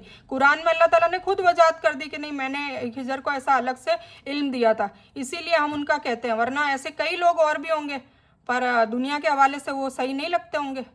दुनिया तो जाहिर देखती है ना, इसीलिए। जैसे मूसा अलैहिस्सलाम के ज़माने में मूसा अलैहिस्सलाम को कातिल कहा था, फिर भी मूसा अलैहिस्सलाम को रसूल, कलामुल्लाह, इतनी अच्छी डिग्री, 5 रसूलों में से मतलब जो 33 में से 5 जो अहम है उनमें से भी सेकंड नंबर पे मूसा अलैहिस्सलाम, मतलब सॉरी टॉप 5 में मूसा अलैहिस्सलाम को डाला है कलामुल्लाह। इब्राहिम अलैहिस्सलाम, मूसा अलैहिस्सलाम, ईसा अलैहिस्सलाम और हुजूर पाक सल्लल्लाहु अलैहि वसल्लम। तो ये कहने को बात है। और दुनिया के हवाले से लोग क्या समझते थे, कातिल है, ये रसूल हो ही नहीं सकते, है ना। तो दुनिया हमेशा जाहिर देखती है, पर अल्लाह बातिन उसके दिलों का हाल देखकर फिर अल्लाह ताला उस पर रहमत नवाजता है और उस पर इनामत करता है जो दुनिया से परे है। दुनिया के आँखों के बीच में एक हिजाब होता है, एक पर्दा होता है, वो देख नहीं सकती उस हिजाब के आगे क्या हो रहा है, ठीक है। वो सिर्फ अल्लाह ही जानता है, ठीक है। तो जबकि किसी दूसरे के लिए ऐसी वजाहत कहीं नहीं। अगर इसको आम कर दिया जाए तो फिर हर जादूगर इस तरह का दावा कर सकता है ना। इसीलिए खिजर अलैहिस्सलाम के बारे में अल्लाह ने इसलिए ये वजाहत कुरान में करी क्योंकि सामरी जादूगर जो सुलेमान अलैहिस्सलाम और दाऊद अलैहिस्सलाम के ज़माने में खूब जादूगर थे, तो वो तो हिप्नोटाइज करते थे, आंखों के बीच में पर्दा डाल के और कई जादू करते थे। तो फिर हर कोई दावा करता जादू करके दिखा के कि भाई अल्लाह पे, हम पे भी खास रहमत है। इसीलिए उन्होंने वजाहत कर दी कि ये इल्म सिर्फ मैंने किसको दिया था, खिजर अलैहिस्सलाम को, ठीक है। तो इस फिरके में यह दावे आम है, इसलिए ऐसे दावों की कोई खास हैसियत नहीं है, ठीक है। कौन से फिरके में, बनी इसराइल में, मूसा अलैहिस्सलाम के फिरके में। मूसा अलैहिस्सलाम ने जवाब दिया कि अल्लाह ने चाहा तो आप मुझे सब्र करने वालों में पाएंगे और किसी बात में आपकी नाफरमानी नहीं करूंगा, ठीक है ना। खिजर अलैहिस्सलाम ने कहा ना कि आप सब्र नहीं कर सकोगे मेरे साथ, इसलिए आप नहीं रह सकते। और आप सब्र करोगे भी कैसे, क्योंकि आपको वो चीज़ अपने इल्म में है ही नहीं, तो कैसे सब्र करोगे। तो फिर भी मूसा अलैहिस्सलाम को वो इल्म सीखना था। तो मूसा अलैहिस्सलाम ने कहा नहीं नहीं, मुझे आप सब्र करने वालों में से पाएंगे, अगर किसी बात में आपकी नाफरमानी मैं अब नहीं करूँगा। तो ठीक है, उन्होंने कहा चलो। उसने कहा अगर आप मेरे साथ ही चलने का इस्रार करते हैं तो ध्यान रहे कि किसी चीज़ के बारे में मुझसे कुछ पूछना नहीं। उन्होंने एक शर्त रख दी कि अगर आपको मेरे साथ सफ़र करना है तो मैं कुछ भी करूं उसमें मेरे को कुछ किसी भी चीज़ की आप पूछोगे नहीं, जब तक मैं खुद आपको उसके बारे में न बता दूँ। खिजर अलैहिस्सलाम ने किसको कहा, मूसा अलैहिस्सलाम को। फिर वे दोनों चले, मूसा अलैहिस्सलाम ने मान लिया ठीक है मैं नहीं पूछूंगा। फिर वे दोनों चले यहाँ तक कि एक नाव में सवार हुए। अब ये किस्से शुरू हो रहे हैं, ठीक है, तो इसमें आप गौर व फिक्र करिएगा, ठीक है। फिर वे दोनों चले यहाँ तक कि एक नाव में सवार हुए। खिजरा ने उसके पटरे तोड़ दिए, मतलब उस नाव को तोड़ दिया, उसमें सुराख कर दिया। मूसा ने कहा आप उसे तोड़ रहे हैं कि नाव वालों को डुबा दें, आपने तो बड़ा नामुनासिब काम किया। ये चालू हो गया ना, क्योंकि मूसा अलैहिस्सलाम नाहक बात पसंद नहीं करते थे, पर खिजर अलैहिस्सलाम ने पहले ही कहा था कि मैं ऐसा इल्म जानता हूँ जो तुम नहीं जानते, और फिर मैं अगर करूँगा तो तुम सब्र भी नहीं कर पाओगे, क्योंकि तुम एक ही एंगल से तुम उसको देखोगे, दूसरे एंगल से तुम्हें देखने की सलाहियत ही नहीं दी अल्लाह ने। तो देखिए इसमें जैसे ही सुराग किया, क्योंकि वो गरीबों की नाव थी, तो मूसा अलैहिस्सलाम बिल्कुल बोल पड़े, जबकि उन्होंने यहाँ वादा किया था कि मैं ना कुछ भी नहीं बोलूँगा, और उन्होंने तुरंत बोल दिया। तो फिर खिजर ने क्या जवाब दिया, मैंने तो पहले ही तुझसे कहा था कि तू मेरे साथ कभी सब्र न कर सकेगा। खिजर अलैहिस्सलाम ने तुरंत कह दिया कि देख अभी तो सफ़र शुरू हुआ है और तूने मेरे साथ पूछना स्टार्ट कर दिया कि आपने तो ये बहुत नामुनासिब काम किया है, इसको तोड़ रहे हो, आप क्यों कर रहे हो, ये तो डुबा देगा नाव वालों को, है ना। तो ये उन्होंने सब्र नहीं करा, जबकि उनकी शर्त क्या थी कि मेरे साथ तू सब्र नहीं कर सकेगा और किसी चीज़ से मुझे पूछना मत और रोकना मत, ठीक है। पर उन्होंने ये कर लिया। तो खिजर ने वापस जवाब दिया कि मैंने तो पहले ही तुझसे कहा था कि तू मेरे साथ कभी सब्र न कर सकेगा। मूसा अलैहिस्सलाम ने जवाब दिया कि मेरी भूल पर मुझे न पकड़िए, मतलब सॉरी मांग ली, और मुझे मेरे बारे में परेशानी में न डालिए, मतलब अब मेरी गलती हो गई, अब नहीं कहूँगा, ठीक है ना। तो फिर वो वापस दोनों चले, यहाँ तक कि एक बालक को पाया। अब इसकी थोड़ी डिटेल हम जान लेते हैं। हजरत मूसा को चूंकि इस खास इल्म की खबर नहीं थी जिसके बिना पर खिजर ने नाव के पटरे तोड़ दिए थे, इसीलिए सब्र न कर सके और अपने इल्म और अकल के बिना पर इससे बहुत भयानक काम बताया, मतलब इसको खराब काम बताया जो खिजर अलैहिस्सलाम कर रहे हैं, जबकि खिजर अलैहिस्सलाम अच्छा काम कर रहे हैं, ठीक है। फिर मूसा अलैहिस्सलाम ने कहा मेरे साथ नरमी का सलूक करें, सख्ती का नहीं, मतलब मैं नादानी में आपसे बोल पड़ा क्योंकि मुझे ये अच्छा नहीं लगा, पर अब मैं सॉरी करता हूँ, अब मैं नहीं बोलूँगा। फिर दोनों चले, यहाँ तक कि एक बालक को पाया। खिजर ने उसे मार डाला। खिजर अलैहिस्सलाम ने वो बच्चे को कत्ल कर दिया। मूसा अलैहिस्सलाम ने कहा कि क्या आपने एक पाक रूह को बिना किसी जान के बदले मार डाला? बेशक आपने तो बड़ी बुरी बात करी। फिर बोल पड़े मूसा अलैहिस्सलाम, क्योंकि उनको आगे की कहानी नहीं पता ना, उनको आगे का भविष्य नहीं पता। और ऐसा ही हम दुनिया वाले हम भी करते हैं, हमें आगे का भविष्य नहीं पता होता और हम अल्लाह की जो फैसले होते हैं उस पर नाराज़ हो जाते हैं, जबकि कई सालों बाद, कई वक्त के बाद हमें खुद भी पता चलता है कि कोई ऐसी घटना हमारे साथ हुई थी। हम खुद अभी सोच सकते हैं अपने पास्ट के बारे में, कुछ ऐसी हुई थी जो हमें बुरी लगी थी कि अल्लाह ताला ने मेरे साथ क्यों किया, पर अब आप अल्लाह का शुक्र अदा करते होंगे कि नहीं अच्छा किया, अगर ऐसा नहीं किया होता तो आज मैं ऐसे मुकाम पर नहीं होती, है ना। तो वो हमें पता नहीं होती, तब हमें उस वक्त के लिए हम बेसब्र होते हैं, हम उस वक्त के लिए अल्लाह पे बहुतान लगा देते हैं, नाउजुबिल्ला। इसीलिए हमें कभी भी अल्लाह का नाशुक्र अदा नहीं करना चाहिए, क्योंकि अल्लाह ताला हिकमत जानता है और आगे की तफसील अल्लाह ताला को पता है। इसी हवाले से ये कुरान में ये स्टोरी भी इसीलिए डाल के हमें बताया कि हमें ये मैसेज सीखना चाहिए कि आगे की जब भविष्यवाणी हमें पता नहीं होती तो हमें वो जो हम वर्तमान में जो कर रहे होते हैं या बुरा कर रहे होते हैं तो वो हमें बुरी लगती है, ठीक है। तो इसमें आप लोगों को भी अभी पता चल जाएगा कि खिजर अलैहिस्सलाम ऐसा क्यों कर रहे थे, क्यों नाव को उन्होंने तोड़ा, उसमें भी हिकमत थी और भलाई थी, उन्होंने अच्छा काम किया जो मूसा अलैहिस्सलाम को भी पता चलेगा, और क्यों उसका कत्ल करा उस बच्चे का, तो ये भी आगे जाके पता चलेगा, ठीक है। तो आप भी सब्र करें, ठीक है, मूसा अलैहिस्सलाम की तरह। तो यानी मेरे साथ नरमी का सलूक करें और सख्ती का नहीं। गुलाम से मुराद बालिग नौजवान भी हो सकता है और नाबालिग बच्चा भी हो सकता है। तो उस बच्चे को खिजर अलैहिस्सलाम ने कत्ल कर दिया। वह कहने लगे कि क्या मैंने तुमसे नहीं कहा था कि तुम मेरे साथ रहकर भी कभी सब्र नहीं कर सकते। खिजर अलैहिस्सलाम ने पहले ही कहा था, तो उन्होंने दोबारा फिर ये चीज़ उन्होंने बोल दी, उनके मुंह से निकल गया कि तुमने तो बहुत ही ख़राब काम किया है, एक नौजवान का बिना उसकी कोई गलती के कत्ल कर दिया, वो तो बेगुनाह था। तो उनको क्योंकि भविष्य पता नहीं था मूसा अलैहिस्सलाम को कि ये क्यों किया है, ठीक है। तो फिर खिजर अलैहिस्सलाम ने वापस कहा कि देखो तुम मेरे साथ सब्र नहीं कर सकते। मूसा अलैहिस्सलाम ने जवाब दिया, अगर अब इसके बाद मैं आपसे किसी भी चीज़ के बारे में सवाल करूं या बोलूं तो बेशक आप मुझे अपने साथ न रखना, बेशक मेरी तरफ से आप उजर को पहुंच चुके, मतलब आप मेरी हद मतलब मैंने मेरी हद पार कर दी। मूसा अलैहिस्सलाम ने खुद नहीं कर लिया, मतलब इसका क्या कहते हैं, एहसास कर लिया कि मैं परेशान कर रहा हूँ खिजर अलैहिस्सलाम को, उनके कामों में आड़ भी कर रहा हूँ और उनको बिना वजह जलील भी कर रहा हूँ। तो मूसा अलैहिस्सलाम खिजर अलैहिस्सलाम ने बोला कि आप मेरे साथ सब्र नहीं कर सकते तो आप प्लीज़ मेरे साथ न रहें। तो उन्होंने फिर लास्ट बार बोला कि अब इसके बार अगर नेक्स्ट बार मैं अगर ऐसी कोई हरकत कर लूँ, बोल लूँ या आपको कुछ कह दूँ तो आप मुझे बेशक अपने साथ मत रखना, ठीक है। अब ये तीसरी स्टोरी चल रही, इसमें भी वो बोलेंगे, तो फिर खिजर अलैहिस्सलाम पूरा बयान कर देंगे कि क्यों मैंने ये सब काम करे और फिर उसके बाद ये लोग अलग हो जाएंगे, ठीक है। तो क्योंकि मूसा अलैहिस्सलाम से सब्र नहीं हो पा रहा था, वो बोल रहे थे, हर बार बोल रहे थे। ठीक है, फिर दोनों चले, एक गांव वासियों के पास आकर उनसे खाना मांगा। ठीक है, उन्होंने उनकी मेहमान नवाजी से इनकार कर दिया, बिल्कुल मना कर दिया कि हमारे पास कोई खाना वाना नहीं है। दोनों ने वहाँ एक दीवार पाई जो गिरना चाहती थी, उसने उसे सीधी कर दिया। मूसा अलैहिस्सलाम कहने लगे, अगर अब आप चाहते तो इस पर मजदूरी ले लेते। मतलब क्या हुआ कि जो गाँव वाले थे ना, वहाँ पे दो बच्चे थे जो यतीम थे, तो उनका जो खजाना था, उनके बाप ने जो नेक था और वो गुजर चुके थे, तो उनका खजाना उस जमीन के नीचे गाड़ा हुआ था।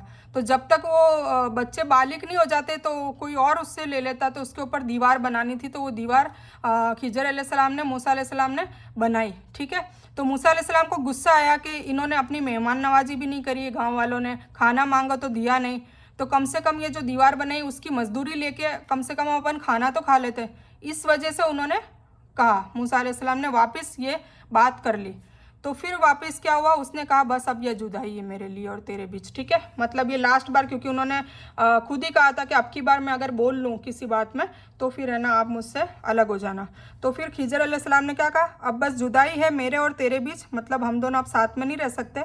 अब मैं तुझे इन तीनों बातों की, मतलब 3 किस्से हुए थे ना, पहला क्या था, बोट को वो कर दिया था, सुराग डाल दिया था, तोड़ दिया था खिजर अलैहिस्सलाम ने, ऐबदार बना दिया था। और दूसरा ये था कि वो नौजवान बालिग या नाबालिग जो भी बच्चा था उसका कत्ल कर दिया था, जिसका कोई गुनाह भी नहीं था। ठीक है, और तीसरा ये कि ये गांव वाले इतना सख्ती से बर्ताव कर रहे थे, ना तो खाना दिया ना मेहमान नवाजी की, और फिर भी इन्होंने इतनी धूप में और भूखे पेट इन्होंने दीवार बनाई। तो उसकी मजदूरी का कहा मूसा अलैहिस्सलाम ने कि मजदूरी तो ले लेते ताकि हम खाना तो खा लेते। हालांकि मूसा अलैहिस्सलाम के जितना उनके जहन में जितना इल्म था, जो जाहिरी वो देख रहे थे, उस हिसाब से वो बिल्कुल सही कह रहे थे, पर अब जो गैबी उनके पास जो नॉलेज नहीं थी उसके हिसाब से वो गलत थे। खिजर अलैहिस्सलाम सही थे, तो वो अभी हम सबको भी पता चलेगा। और हम सब के लिए भी सीख है कि हमें कभी भी जाहिरी देखकर कभी भी किसी का जजमेंट नहीं करना चाहिए। नाउज़ो बिल्ला, एक दूसरे फ़िरके को भी लोग जहन्नमी बता देते हैं, या किसी की ड्रेसिंग स्टाइल देख के लोग कह देते हैं कि ये तो गुनहगार है। कोई किसी का क्या मतलब, ये जो जजमेंट का है ना, अल्लाह ताला ने नबियों तक को नहीं छोड़ा, नबियों तक को मना करा है, तो हम कौन होते हैं। तो हमें इससे भी थोड़ा परहेज करना चाहिए, थोड़ा क्या बिल्कुल परहेज करना चाहिए, वरना इस जुबान से जिसको हम बहतान लगा देते हैं, जिसका कोई गुनाह भी नहीं होता, तो सोचिए मैदान हशर में वो आपको पकड़ेगा और आपकी सारी नेकियां ज़ाया हो जाएगी और आप जहन्नम में भी जा सकते हैं। तो इससे परहेज करें। और ये सारी जो गुनाह है ना, ज़्यादातर जुबान से होते हैं। जुबान से ही गिबत होती है, जुबान से ही चुगली होती है, जुबान से ही बहतान होता है, जुबान से किसी की इज्जतें उछाली जाती है, जुबान से किसी दो लोगों में टकराव या झगड़े कराए जा सकते हैं। तो जुबान से ही होने वाले काम है, इसीलिए जुबान से ये सारे काम न करके हमें अल्लाह का जिक्र करना चाहिए। तो हमें ये सारी जो गलत आदतें हैं वो अपने आप छूट जाएगी, क्योंकि रात दिन हम अल्लाह का जिक्र करते रहेंगे और इन फालतू बातों के लिए हमारे पास टाइम नहीं होगा। तो इंशाल्लाह ये ज़ुबान हमें जन्नत में ले जाएगी, वरना ये जहन्नम का बाइस बनती है। और ज़्यादातर अमूमन औरतें जो कसरत से जाएगी उनका ज़ुबान का ही ज़्यादातर गुनाह होगा। हाथ से तो ज़्यादा से ज़्यादा क्या करेंगे, चोरी कर सकते हैं, या कोई बहुत ज़्यादा गुनहगार है वो कत्ल कर देगा, किसी का कातिल होगा। बाकी जुबान से कई 90% गुना जुबान से होते हैं। ठीक है, इसीलिए हुजूर पाक सल्लल्लाहु अलैहि वसल्लम जब आखिरी वक्त में सहाबाओं को वसीयत करके गए थे कि अपनी ज़ुबान को बाकायदा 2 उंगलियों के बीच में पकड़ के बताया कि अपनी ज़ुबान और अपनी शर्मगाह की हिफाजत करना, वरना तुम जहन्नम से नहीं बच सकते। तो ये मसला शुरू से लेकर आखिर तक है, तो प्लीज़ आप लोग सब गौर करें कि हम इस ज़ुबान से क्या क्या कर लेते हैं जाने अनजाने में, और जिससे फिर हमारी आखिरत ख़राब हो जाती है और हमारी दुनिया में भी बहुत परेशानियां ज़ुबान के बवाल से ही होती है। ठीक है, इसीलिए जितना हो सके कम बोलें, और अगर बोलें तो अल्लाह का जिक्र करें और अल्लाह की ही बात करें। ठीक है, तो फिर आपको समझ में आ गया अल्लाह खिजर अलैहिस्सलाम ने क्या करा कि अब बस अब हो गया फाइनल, अब अपन अलग होंगे। पर मैं तेको बता देता हूँ कि मैंने ये सब क्यों करा, तो अब हम भी समझ लेते हैं क्यों करा। आप लोगों के भी दिल में सवाल होगा कि ये क्यों किया है। तो नाव तो कुछ गरीबों की थी, ठीक है, जो नदी में काम करते थे।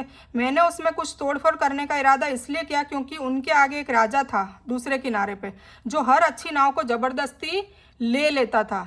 ठीक है, तो अब वो अगर उनकी नाव में अगर सुराख नहीं करा होता और वो ऐबदार नहीं करते तो बेऐब होती और अच्छी नाव को तो ज़बरदस्ती ले लेता, तो उनकी परमानेंट रोजी चली जाती। तो ऐब वाला बना दिया तो राजा उसको लेता नहीं। हिकमत आ गई ना समझ में। तो राजा नहीं लेता तो उनकी जो रोजी है वो तो चलती रहती। हाँ ठीक है, थोड़ी टूटी फूटी नाव है तो उससे क्या मतलब है, राजा तो नहीं छीनता ना, परमानेंट तो नहीं जाती ना, उनके पास रहती। तो इसीलिए उन्होंने छेद करा था। तो ये अब सही किया ना, और ये हमें पता नहीं था और मूसा अलैहिस्सलाम को भी पता नहीं था। ठीक है, तो यानी अगर सवाल करूँ तो अपने साथ रखने की खुशनसीबी से मुझे महरूम कर दें, फिर कोई शिकायत नहीं होगी, इसलिए कि आप उससे उचित कारण सबब होगा। हज़रत खिजर ने उस दीवार को हाथ लगाया और चमत्कारिक रूप मौजिज़ाना तौर से वह सीधी हो गई, जैसा कि सही बुखारी के कौल से वाज़ेह है। ठीक है, मतलब अपने चमत्कार से कर दिया। लेकिन बिछड़ने से पहले हज़रत खिजर ने तीनों वाक़यात की हकीकत से उन्हें आगाह और बाखबर करना ज़रूरी समझा, ताकि मूसा किसी शक में शिकार न हो जाए ना, ताकि वो पूरा करेंगे, वरना शक में रहते कि यार ये तो इन्होंने गलत करा, इनके पास क्या इल्म है ऐसा खास, फिर वो गलत शक में पड़ जाते।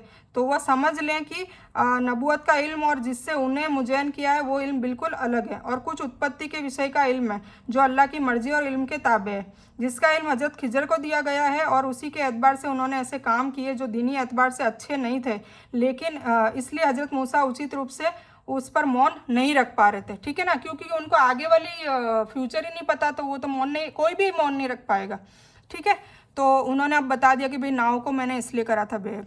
फिर उन्होंने कहा कि उस नौजवान के माता पिता ईमान वाले थे, ठीक है, मोमिन थे, और हमें यह डर हुआ कि ये अपनी सरकशी और बेदीनी से मजबूर और परेशान करेगा, मतलब फ्यूचर में आना, क्योंकि वो फ्यूचर देखते थे खिजर अलैहिस्सलाम, अल्लाह ताला के इज़्ज़न से दिखाते थे। तो इसीलिए उसको अपने माँ बाप को, मतलब अगर वो उसको नहीं मारते तो माँ बाप दूसरी औलाद पैदा नहीं करते, होते ना कुछ लोग कि भाई एक ही ठीक है, तो दूसरी पैदा नहीं करते, और फिर है ना ये जवान होकर उनके बुढ़ापे में उनको परेशान कर देता अपनी सरकशी से और बेदीनी की वजह से। इसलिए हमने चाहा कि उनका रब उसके बदले इससे बेहतर पाक और उससे ज़्यादा प्यारा और महबूब बच्चा अता कर दे। समझ में आ गया? तो इसीलिए उसको कत्ल कर दिया। तो फिर उनका बुढ़ापा और सुधारने के लिए, तो ये तो अच्छा काम किया खिजर अलैहिस्सलाम ने। और दीवार का किस्सा यह है कि उस नगर में 2 यतीम लड़के हैं जिनका खजाना उनकी इस दीवार के नीचे गड़ा हुआ है। उनके बाप बहुत ही नेक इंसान थे, तो तेरे रब ने चाहा कि ये दोनों यतीम अपनी जवानी की उम्र में जाकर अपना एक खजाना तेरे रब की रहमत और मेहरबानी से निकाल ले। ठीक है ना, ऐब गैब से उनको पता करवा दे। पर अभी वो बच्चे छोटे थे, तो उसकी हिफाजत के लिए मैंने अपने इरादे और ख्वाहिश से कोई काम नहीं किया। ठीक है ना, हिफाजत के लिए दीवार बनाई और सारा अल्लाह का हुक्म था। पर मूसा अलैहिस्सलाम को ये चीज़ें नहीं पता थी, ये इल्म नहीं था उनको। तो मैं खिजर अलैहिस्सलाम क्या बता रहे हैं मूसा अलैहिस्सलाम को कि मैंने अपने इरादे और ख्वाहिश से कोई भी काम नहीं किया, यह हकीकत थी और उन वाक़यात की जिन पर आप सब्र न कर सके। ठीक है, तो अब समझ में आ गया ना कि ये सारे काम अच्छे थे, अच्छे करे थे। अब ये स्टोरी स्टार्ट हो रही है जुल्करनैन बादशाह की। ये मूसा अलैहिस्सलाम और खिजर अलैहिस्सलाम की स्टोरी ख़त्म हो गई, और इससे हमें क्या सीख लेनी चाहिए कि एक तो अपने आप को घमंड ना करें कि भाई हम बहुत बड़े आलिम हो गए हैं, सामने वाले का इल्म कुछ भी नहीं है, क्योंकि मूसा अलैहिस्सलाम को भी ये हो गया था कि मुझे सारा इल्म आ गया है। तो मूसा अलैहिस्सलाम को ये बताने के लिए अल्लाह ताला ने कहा कि कई ऐसे अलग अलग इल्म वाले लोग हैं जो दुनिया में हैं, और खिजर अलैहिस्सलाम का इल्म देख के मूसा अलैहिस्सलाम कायल हो गए कि कहीं ज़्यादा इल्म इनसे है जो मुझे भी सीखना चाहिए। ठीक है, तो एक तो ये तकब्बुर नहीं करना चाहिए, क्योंकि कुछ आलिम लोग जो ज़रा सा, कुछ आलिम क्या घर में भी कुछ लोग ज़रा सा इल्म जान लेते हैं तो अपने आप को तुर्रम खां समझने लग जाते हैं, और दूसरे को हकीर समझते हैं और कहते हैं तू तो बेनमाजी है, तू तो नापाक है, तू तो ये है, तू वो है। तो ये सब कह के वो अपनी नेकियां जाया कर रहे होते हैं, और सामने वाले को भी हिकमत से नहीं समझा के उससे भी दुश्मनी ले रहे होते हैं, और उसकी भी दिल आजारी और उसका दिल दुखा रहे होते हैं। तो अल्लाह और नाराज़ होता है, क्योंकि दीन भी जो अगर हमें किसी को तालीमात करनी है, तबलीग करनी है, या किसी को दीन सिखाना है, तो वो भी मोहब्बत से और हिकमत से सिखाया जाए।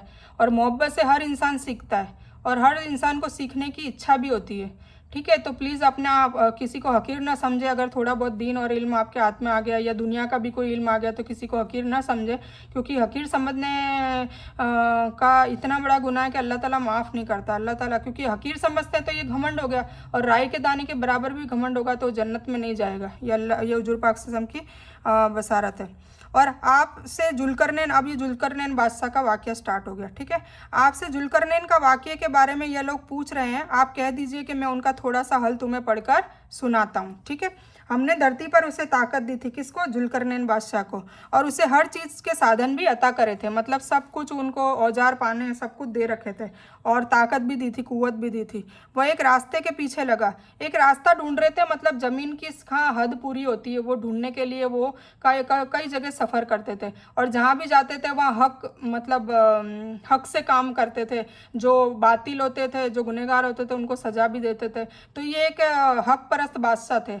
तो इनकी ये अदा देख के, ये ना तो नबी थे, कुछ भी नहीं थे, तो भी इनका जिक्र अल्लाह ताला ने कुरान में डाल दिया और क़यामत तक इनको मशहूर कर दिया। सोचिए, कोई एक अदा भी अल्लाह को पसंद आ जाती है। तो ये हक परस्त है, मतलब हक और बातिल का फैसला करते थे सोच समझ के अपनी हिकमत से, और जो गलत होता था उसको गलत, जो सही होता था उसको सही, और गलत को सजा भी देते थे। ठीक है, तो यह मूर्ति पूजकों के तीसरे सवाल का जवाब है, जो यहूदियों के कहने पर उन्होंने नबी सल्लल्लाहु अलैहि वसल्लम से किए थे। तो ये जुल्करनैन, ये जो है ना, यहूदियों ने 3 सवाल करे थे। मैंने आपको कल बताया था ना कि यहूदी चाहते थे कि है ना उनके बनी इसराइल में से हुजूर पाक सल्लल्लाहु अलैहि वसल्लम आए, मतलब लास्ट रसूल, आखिरी नबी जो हुजूर पाक सल्लल्लाहु अलैहि वसल्लम बनी इस्माइल से आए थे। तो बोले आखिरी नबी हमारी तरफ से आना चाहिए था। ये है ना, मैं बताती हूँ आपको।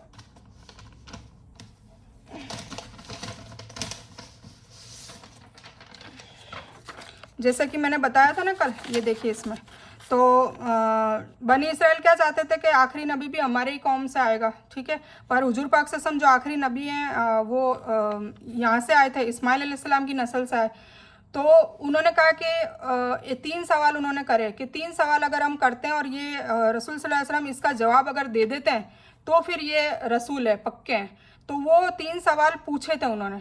तो उसमें से एक सवाल ये पूछा था, तो इसकी हुजूर तो अल्लाह ताला ही जवाब देगा ना जब सवाल पूछेंगे। तो वो 3 सवाल पूछे, तो अल्लाह ताला कुरान में इसका जवाब दे रहा है कि कह दो अहले किताब को जिन्होंने पूछा है कि ये लो तुम जुल्करनैन के बारे में पूछना चाहते हो, लो ये बात, क्योंकि पास्ट की बात उनको कैसे पता होगी, और अगर हकीकत में वो नबी है तो अल्लाह ताला उनको अपने आप बता देगा। और उनके पास तो तौरात थी जो पहले ही नाजिल हो गई थी। सबसे पहले तौरात आई थी, फिर जबूर आई थी, फिर इंजील आई थी। तौरात नाजिल हुई थी मूसा अलैहिस्सलाम पे, फिर उसके बाद दाऊद अलैहिस्सलाम पे जबूर नाजिल हुई थी, और फिर उसके बाद इंजील, बाइबल जिसको अपन कहते हैं, वो नाजिल हुई थी ईसा अलैहिस्सलाम पे, और फिर चौथी कुरान पाक, चौथी किताब कुरान पाक, आसमानी किताबी 4 आसमानी किताब है। ठीक है, तो चौथी कुरान पाक हुजूर पाक सल्लल्लाहु अलैहि वसल्लम पे नाजिल हुई। तो उन्होंने मतलब ये उनका तरीका था जानने का कि अगर ये हकीकत में सच्चे रसूल हैं, जो ये दावा कर रहे हैं कि मैं रसूल हूँ, आखिरी रसूल हूँ, तो वो मानने को तैयार नहीं थे, क्योंकि उनको तो यही था ना कि भाई ये हमारी नस्ल में से आना चाहिए।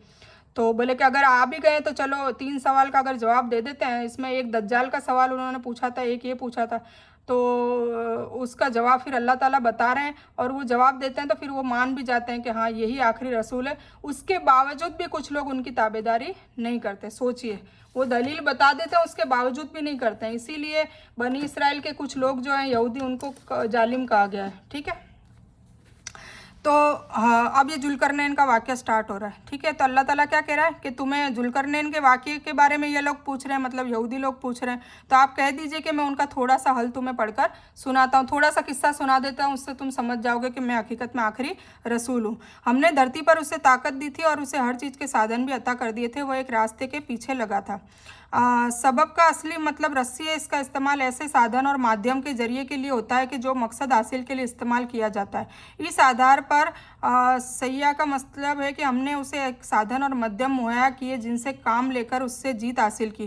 दुश्मनों का घमंड मिट्टी में मिलाया, जालिम हाकिमों का नाश किया। मतलब ऐसे साधन और दिए, माध्यम दिए कि उससे वो जीत जाते थे जुल्करनैन, बताने का ये मतलब है। ठीक है, और उनने कई दुनिया के कई हिस्से फतेह कर दिए थे उसके ज़रिए, क्योंकि अल्लाह की मदद थी, और अल्लाह की मदद जिसके पास है उसको कौन हरा सकता है। यहाँ तक कि सूरज डूबने के मुकाम तक पहुँच गया। मतलब मैंने बताया ना कि वो धरती का आखिरी हिस्सा ढूंढ रहे थे, तो सूरज डूबने के मकाम तक वो पहुँच गया और उससे एक दलदल चश्मे में डूबते हुए पाया, और उस स्रोत की जगह पर एक कौम को भी पाया। हमने कह दिया कि जुल्करनैन तू उन्हें सजा दे या उनके बारे में तू कोई अच्छा तरीका निकाल ले।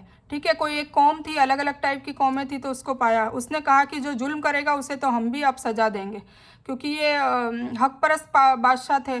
तो जो भी उनके रास्ते में ऐसी कोई कौमों को फसाद मचाने वाले और ऐसे कोई किसी को किसी पे जुल्म करने वाले कोई भी हादसा होते तो वो वहाँ पे फैसला भी करते थे, और उनके पास खूब सेना थी, खूब ताकत थी, तो उनके सामने कोई बोल भी नहीं सकता था।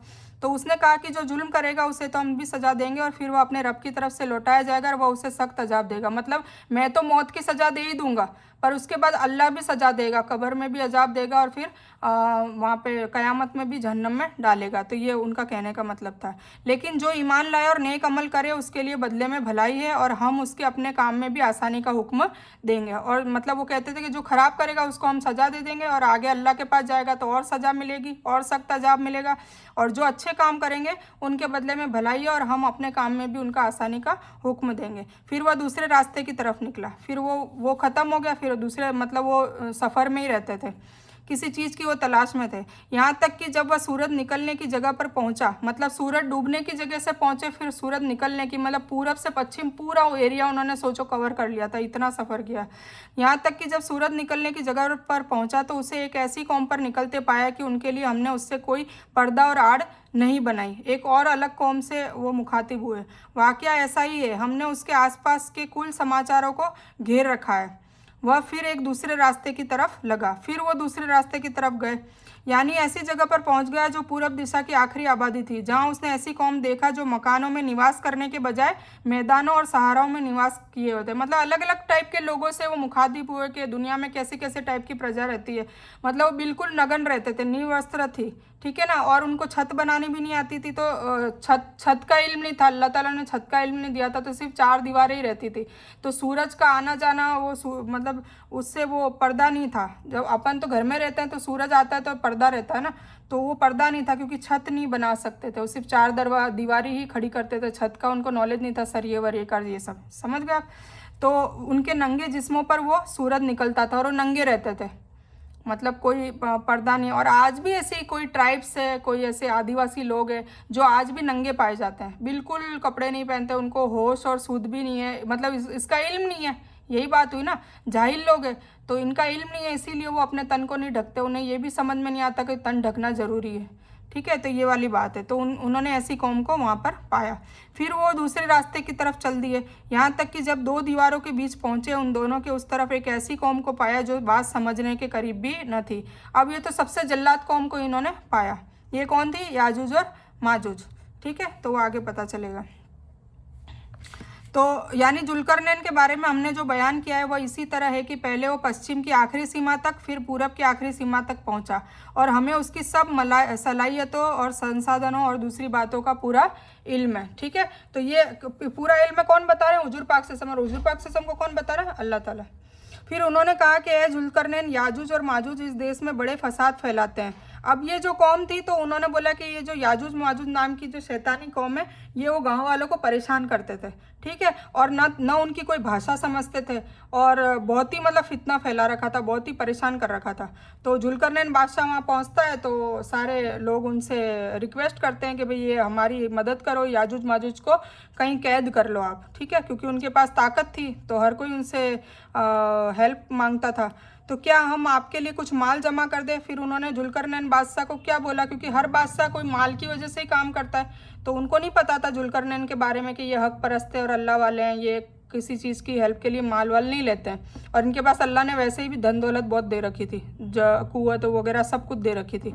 तो क्या हम, तो उन्होंने एक डील करी कि भाई हम आपको पैसे देते हैं, कुछ माल देते हैं, और आप उसके बदले याजूज माजूज को मतलब इनको हमारे से दूर कर दो कैसे भी करके, तो इस शर्त पर कि आप हमारे और उनके बीच कोई दीवार बना दो। उन्होंने बोला दीवार बना दो ताकि हम हमारे ज़िंदगी बसर करें, ये इनकी ज़िंदगी बसर करें।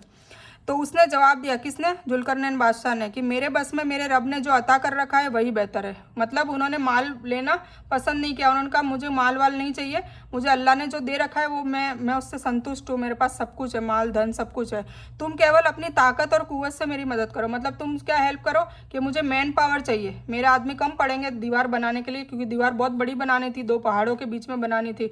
तो उन्होंने कहा मैन पावर दे दो, बस तुम अपनी ताकत और कुव्वत से मेरी मदद करते रहो, हम दीवार खड़ी खड़ी कर देंगे। तुम्हारे और उनके बीच में मैं मजबूत दीवार बना देता हूँ, ठीक है। मुझे लोहे की चादरें ला दो। फिर उन्होंने ऑर्डर देना शुरू करा, एक तो लोहे की चादरें ला दो, यहाँ तक कि जब उन दो पहाड़ों के बीच दीवार तैयार कर दी तो हुक्म दिया कि फूको, मतलब तेज आग जलाओ लोहे के ऊपर। और उस वक्त तक कि लोहे इन चादरों को बिल्कुल आग कर दिया तो कहा मेरे पास लाओ, इस पर पिघला हुआ तांबा डाल दूं। फिर उस दीवार पे, तांबे की दीवार पे पिघला हुआ तांबा डाल दिया। तो फिर क्या हुआ, फिर ना तो उनमें से उस दीवार पर चढ़ने की किसी की ताकत थी, मतलब याजूज माजूज वो फिसलन वाली दीवार थी, तो ना उससे चढ़ सकेंगे ना तुम्हारे पास तुम्हारे गांव में आ सकेंगे। तो दोनों के बीच में एक दीवार डाल दी, याजूज माजूज और उन गांव वालों के बीच में, तो ना उसमें कोई छेद कर सकेंगे। फिर वो दीवार भी इतनी मोटी और मजबूत बना दी थी कि उसमें छेद भी नहीं कर पाएंगे। कहा कि यह केवल मेरे रब की रहमत है, लेकिन जब मेरे रब का वादा आएगा तो उसके टुकड़े टुकड़े कर देगा।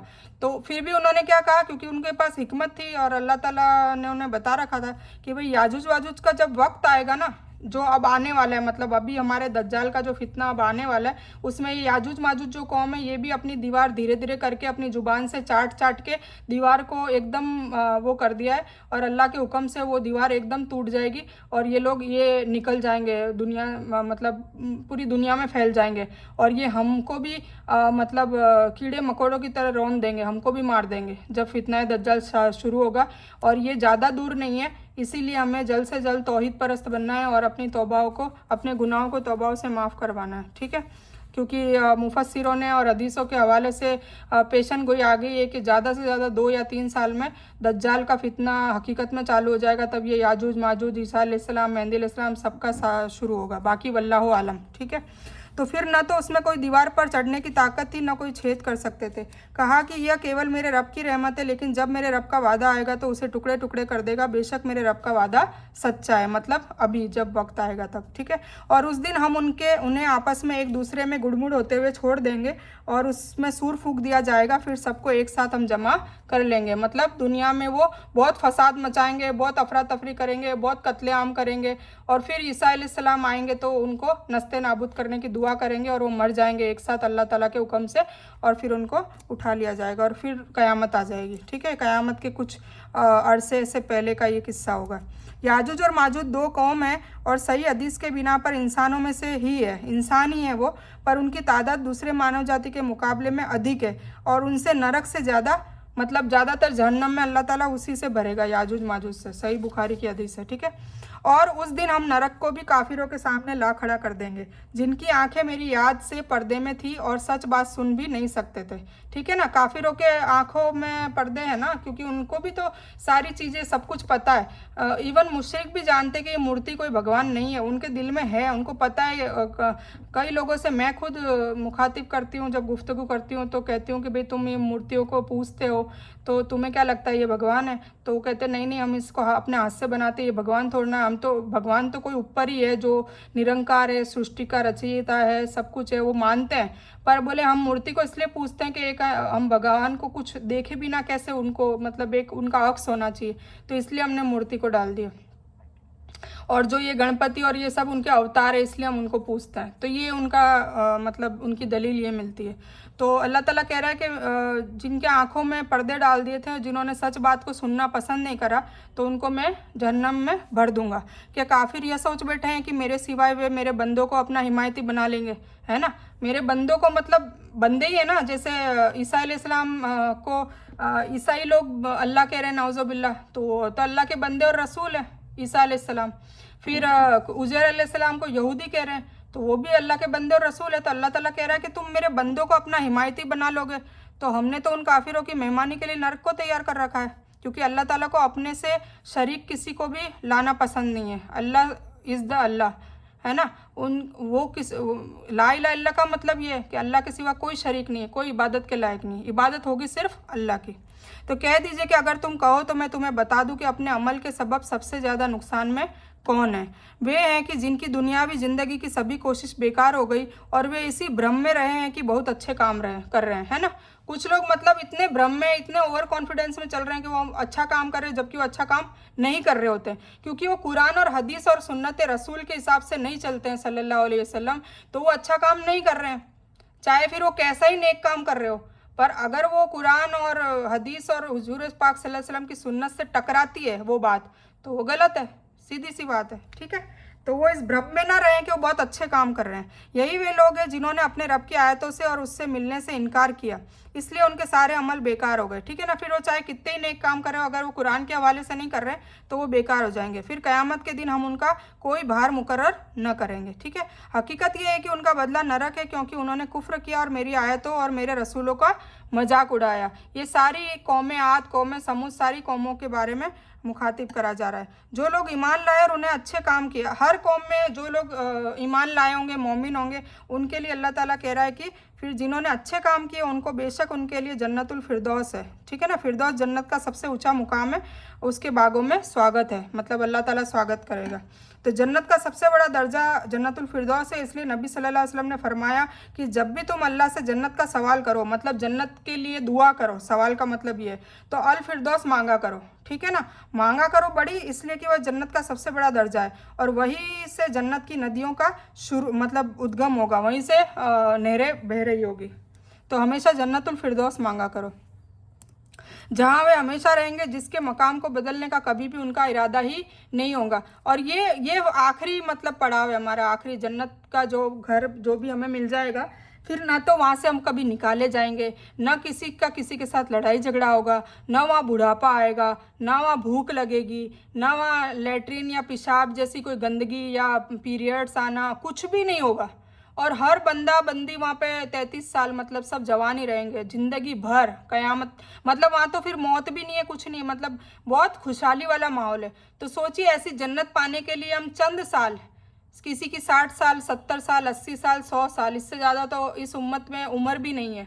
कोई से निकलता है 150-200 साल तक पहुँचता, बाकी 100 साल हद है, ज़्यादातर 80-90 में ही गुजर जाते हैं। तो इतनी सी उम्र में अगर हमें कोई दिक्कत आती है, कोई परेशानी आती है, या अल्लाह की तरफ से कोई इम्तिहान आते हैं, तो उस पर सब्र और शुक्र करके जी लेना चाहिए, क्योंकि आखिरी सफ़र तो हमारा वो है ना, वो हमारा, उसमें हम कामयाब होने चाहिए, वो बेहतरीन कामयाबी है। अगर इसमें गुर्बत भी है या माल नहीं है या कुछ भी चीज़ की कमी है तो कोई बात नहीं, अल्लाह ताला हमें आखिरत में अज़र देगा, ठीक है। तो हमें इस पे गौर करना चाहिए।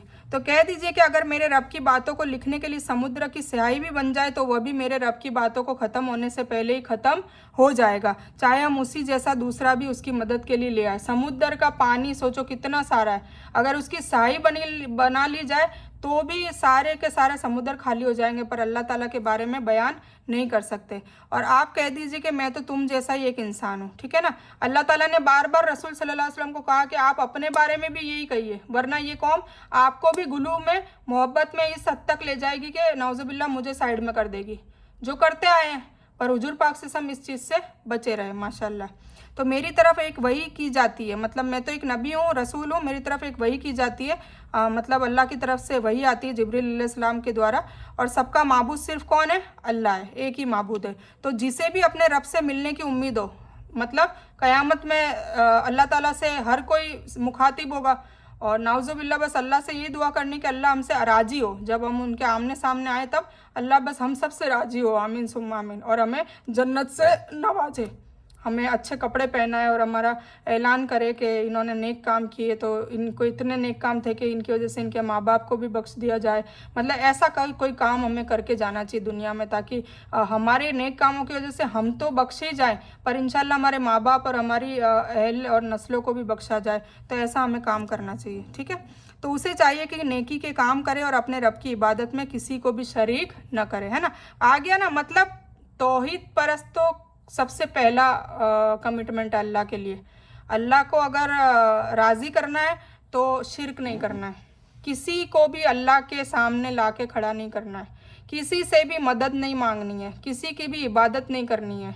इय्याका नाबुदु व इय्याका नस्तईन, सिर्फ़ और सिर्फ अल्लाह की इबादत करनी है और सिर्फ अल्लाह से ही मदद मांगनी है, ठीक है। असबाब हम बना सकते हैं, असबाब तो बनाने ही पड़ेंगे, पर जो गैबी ताकत से जो लोगों से मांगा जाता है, वलियों से, या नाउज़ुबिल्ला यहूदियों ने जैसे नबियों से, रसूलों से मांगी, उनकी कब्र परस्ती करी, और हमारी अभी कौम है वो वली औलिया उनसे मांगती है नाउज़ुबिल्ला। तो इन सब से परहेज करना चाहिए, क्योंकि इस गुनाह की माफ़ी अल्लाह नहीं करेगा, ठीक है। तो मरने से पहले ये मुसलमान कर ले गौर। ठीक है, तो अब ये सूर्य कैफ ख़त्म हो गई, सूरत मरियम चालू होती है। और अल्हम्दुलिल्लाह आज मैंने पूरी सूर्य कैफ को मुकम्मल कर दिया। उसमें मूसा अलैहिस्सलाम की स्टोरी थी और जुल्करनैन की स्टोरी थी, और 2 स्टोरी मैं पहले सुना चुकी हूँ। तो कल जुम्मा था और मैं गलती से रह गया था, तो मैंने सोचा आज मैं कवर कर दूँ। अब इसके बाद सूर्य कदर है, तो हम सूर्य कदर को भी इंशाल्लाह डिटेल में नहीं बताऊंगी, मैं शॉर्ट में ये बता देती हूँ। डिटेल इंशाल्लाह इसकी 1-2 दिन में मैं करने वाली हूँ, क्योंकि शब कदर आने वाली है तो उसका आपको जानकारी होनी ज़रूरी है। ठीक है, तो हम सूर्य कद्र कर लेते हैं। ये रही सूर्य कद्र। आउज़ुबिल्लाहि मिनश शैतानिर रजीम, बिस्मिल्लाहिर रहमानिर रहीम। सूर्य कद्र मक्का में ही उतरी थी और इसमें 5 आयत है और ये रमज़ान में नाजिल हुई थी। ठीक है ना, ये 1000 महीनों की रात के बराबर इसका सवाब माना जाता है। मतलब 80 से 83 साल की उम्र जितना सवाब मिल जाता है अगर ये सुबह शब कद्र हमें मिल जाती है तो। और हमारा अमाल नामा अगले साल का भी बेहतरीन कर दिया जाता है। हमें 2 चीज़ें इनाम के रूप में मिलती है। अब 83 साल की किसकी उम्र होगी, है ना, तो मतलब कि कोई से कि होते हैं खुश नसीब जो 83 से ऊपर जाके मतलब अपनी उम्र ज़िंदगी पा लेते हैं, वरना 80-83 हद है अभी इस ज़माने में। तो 83 साल का सोचो, एक ही रात में इबादत करने का 83 साल जितना सवाब मिल जाता है। मतलब हमारी सारी इबादतें एक ही रात में हम हो जाए कर लेंगे। तो ये बहुत ही बेहतरीन इसलिए रात है और इसको पाना बहुत ज़रूरी है। सिर्फ 10 रातों में ढूंढना है, इंशाल्लाह उसमें तो पक्की है। तो हमें जागना चाहिए और हमें इसको ढूंढना चाहिए और हमें इसे पाकर और अल्लाह को राज़ी भी करना चाहिए और हमारे आमाल नामे को बेहतरीन करवाना भी चाहिए। ठीक है, जो परेशानियां और जो सुकून नहीं है वो सारा सुकून और परेशानियां का इलाज यही है कि शब कदर में हम शब कदर को पहली बात तो ढूंढें, 21वें रोजे से लेके 29वें रोजे 30वें रोजे तक की रात में। और फिर ढूंढने के बाद वैसे तो स्कॉलर ज़्यादा कहते हैं कि 21, 23, 25, 27, 29 में मिलती है, पर मेरा तो ये कहना है कि लोग एहतिकाफ में बैठते हैं जो आदमी लोग, वो क्यों बैठते हैं, क्योंकि 10 रात में एक रात पक्की होती है। तो हमें भी 10 रात जगनी चाहिए। पूरी रात न जग सके, थोड़ी बहुत रात जग के और फजर और ईशा को न जाने दें और उसमें अल्लाह की इबादत करें और रो रो के माफ़ी मांगे और अल्लाह को राज़ी करें। तो हमारा अमल नामे भी अगले साल तक का अच्छा हो जाएगा, उसमें रिस्क और सारी चीज़ें अल्लाह राज़ी होगा तो अल्लाह अच्छा ही लिखेगा। ठीक है ना, और कोई ऐसी परेशानी डाल रखी होगी तो अल्लाह शहीन कदीर है, अल्लाह के कंट्रोल में सब है। अल्लाह इरेज कर देगा कि चलो अगले साल इसको परेशानी देनी थी पर इतना रो रहा है और इसने मुझे राज़ी कर दिया तौबा कर करके और सच्ची तौबा कर रहा है, चलो इसकी ये परेशानी हटा दो, नहीं करेंगे इसको आगे इसको परेशान। तो अपन ऐसा कर सकते हैं। ठीक है, तो सूरतुल कद्र, अल्लाह के नाम से शुरू करता हूँ जो बड़ा मेहरबान निहायत रहम करने वाला है। बेशक हमने उसे कद्र बरकत की रात में नाजिल किया। किसको नाजिल किया? कुरान पाक को। ठीक है ना, तो इस सूरत में मक्की और मदनी होने का मतभेद है। इसका नाम रखने के कारण में इख्तलाफ है। कद्र के मायने एहतराम के भी हैं, इसी वजह से कद्र की रात कहते हैं। इसका मायना अंदाज़ा लगाना और फैसला करना भी है। इसमें पूरे साल का फैसला किया जाता है, इसलिए इसको लैलतुल हकीम भी कहते हैं। ठीक है ना, इस मैंने कहा ना कि अगले साल का अमाल नामा जितना भी अगले साल हमारे साथ होना है, हमें जो रिस्क मिलना है, हमारे साथ क्या क्या अच्छा होना है, हमारे बच्चों की शादी होनी है या बच्चे पास होंगे या हमारा कोई हमें कोई पोस्ट मिलेगी या कोई इनाम मिलेगा या हमारे साथ कोई हादसा होना है जो भी, या फिर नाउजुबिल्ला हमारी अगर मौत भी लिखी है तो वो भी सब कुछ उसमें लिखा होगा। तो अगर हम उसको अल्लाह को माफ़ी मांगने में कामयाब हो जाए और अल्लाह को राज़ी कर ले तो वो हमारा फ़ैसला जो है अगले साल का वो अच्छा कर सकता है। ठीक है, यानी उतारना शुरू किया, मतलब किसको उतारा? लोहे महफूज को शब कद्र में और बरकत ये अमाल नामे का और कुरान शरीफ को नाजिल किया इसी रात में, इसलिए इसको कद्र मतलब बरकत की रात कहा जाता है। यानी उतारना शुरू किया और लोहे महफूज से बैतुल इज्जत में जो पहले आकाश पर उतारा और वहाँ से ज़रूरत के मुताबिक नबी सल्लल्लाहु अलैहि वसल्लम पर उतारता रहा। ये किसके बारे में बताया जा रहा है? कुरान पाक के बारे में। कुरान पाक को एक साथ उतारा नहीं ना, 23 साल में उतारा टुकड़े टुकड़ों में, पर लोहे महफूज में तो एक साथ लिखा हुआ है। तो वहाँ से बैतुल इज्जत में उतारा मतलब पहले आकाश पे उतारा और पहले आकाश से फिर ज़रूरत के मुताबिक जिब्रील अलैहिस्सलाम हुजूर पाक सल्लल्लाहु अलैहि वसल्लम पर उतारते रहे। ठीक है, यहाँ तक कि लगभग 23 साल में पूरा हो गया और लैलतुल कद्र रमज़ान में ही होती है, जैसा कि कुरान की आयत में साफ साफ बयान है। ठीक है ना, रमज़ान में ही होती है और वो भी 21वें से लेके 30वीं रात के बीच में होती है। तो क्या बताया? बेशक हमने उस बरकत की रात में नाजिल किया। तू क्या समझा कि कद्र की रात क्या है? मतलब अल्लाह ताला हमसे मुखातिब कर रहा है कि तुझे क्या पता कि कद्र की रात है क्या, बरकत की रात है क्या? कद्र की रात 1000 महीनों से बेहतर है। फिर अल्लाह खुद ही बता रहा है कि 1000 महीनों से बेहतर है। तो उसको अगर काउंट करते हैं 12 महीनों में 1 साल होता है, तो 1000 महीनों को आप 12 महीनों से डिवाइड करेंगे तो 83 साल निकलेंगे। ठीक है, तो 83 साल के बराबर ये एक रात की इबादत है। सोचिए कितनी बड़ी बात है। इसमें हर काम को पूरा करने के लिए अपने रब के हुक्म से फरिश्ते और रूह जिब्रील उतरते हैं। ठीक है ना, इस रात को हर काम पूरा करने के लिए फरिश्ते उतरते हैं, इसलिए बहुत ही अफजल रात है।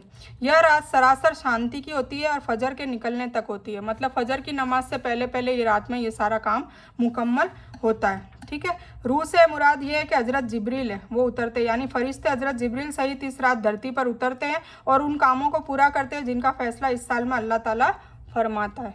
ठीक है, मतलब हमारा आमालनामा, ठीक है ना, तो उसको हम अच्छा करवा सकते हैं। समझ गए आप? तो ये सूर्य कद्र की बात है। इसको इंशाल्लाह डिटेल में मैं आपको कुछ वीडियोस भेजूंगी और या फिर मैं खुद बयान करूंगी इंशाल्लाह, तो हम इसको करेंगे। बाकी अभी आपको बस इतना बता दूं कि अभी शब कद्र आने वाली है। जैसा कि आज कौन सा रोज़ा हो गया मैं आपको बता दूं, 19वां रोज़ा है ना, तो बस कल से तो 20वें रोज़े की रात से, नाइट से, क्योंकि 20वें रोज़े की नाइट 21वीं होगी तो 21 हो गया। फिर 21वीं की नाइट 22 होती है, फिर 22 की 23 होती है। ठीक है, तो ये 21 को 23 को, फिर 23 की नाइट 24 होती है, 24 की 25 होती है नाइट, तो ये 25 को, 25 की 26 होती है, 26 की 27 होती है, ज़्यादातर लोग इसके लिए कहते हैं। फिर 27 की 28 होती है और 28 की 29 होती है, तो ये भी आ गई। तो ये 5 रातों को शब कदर मुफस्सिर इन लोग कहते हैं कि शब कदर इन 5 रातों में, तो ये 5 रात एटलीस्ट जगह आप 21, 23, 25, 27 और 29। ठीक है, पर मेरा ये मानना है कि ये एहतिकाफ में जो लोग बैठते हैं वो 20 की रात से बैठते हैं और ईद के दिन पहले उठते हैं। जैसे 30, 29 हो गया तो ये 30 हो गया। ठीक है, तो 30 रोज़े मुकम्मल हो जाते हैं। तो कि कभी 29 रोज़े में ईद होती, कभी 30 में होती है। ठीक है, अगर 30 में होती है तो ये रात भी जगनी है, तो ये सारी रातों में जगें और शब कद्र को ढूंढें, वरना एटलीस्ट आप 21, 23,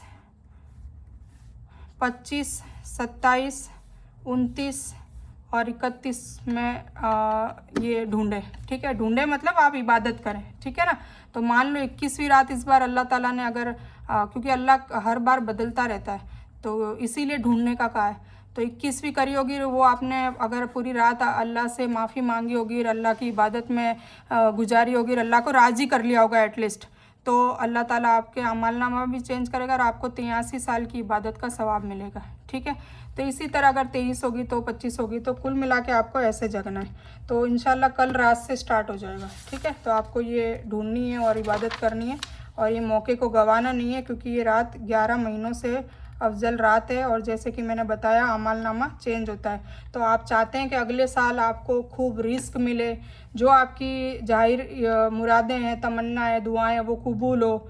आप अगर अपने बच्चे के लिए कोई सक्सेस चाहते हैं या कोई भी वॉटेवर चीज़ आप चाहते हैं, तो वो इस रात में आप अल्लाह से मांग सकते हैं और अल्लाह देता भी है। यकीन माने अल्लाह देता है। बस शर्त यह है कि दुआ किसी के लिए बद्दुआ नहीं होनी चाहिए, आप किसी के लिए बुरा मांग रहे हो ये नहीं होना चाहिए, और अपने लिए भी कोई जायज़ मुराद होनी चाहिए। ठीक है, तो बस शर्त ये, बाकी आप कुछ भी मांगे दुनिया या आखिरत के हवाले से, जो भी आप चाहें वो मांग सकते हैं, क्योंकि अल्लाह खुद कहता है कि इनाम की रात है, तो आओ किसी को कुछ चाहिए तो मुझसे मांगो, क्योंकि अल्लाह के ख़जाने में कोई चीज़ की कमी नहीं है। तो हम ये बयान आज मुकम्मल करते हैं और अल्हम्दुलिल्लाह मैं बहुत खुश हूँ कि मैंने सूरह कैफ मुकम्मल कर लिए।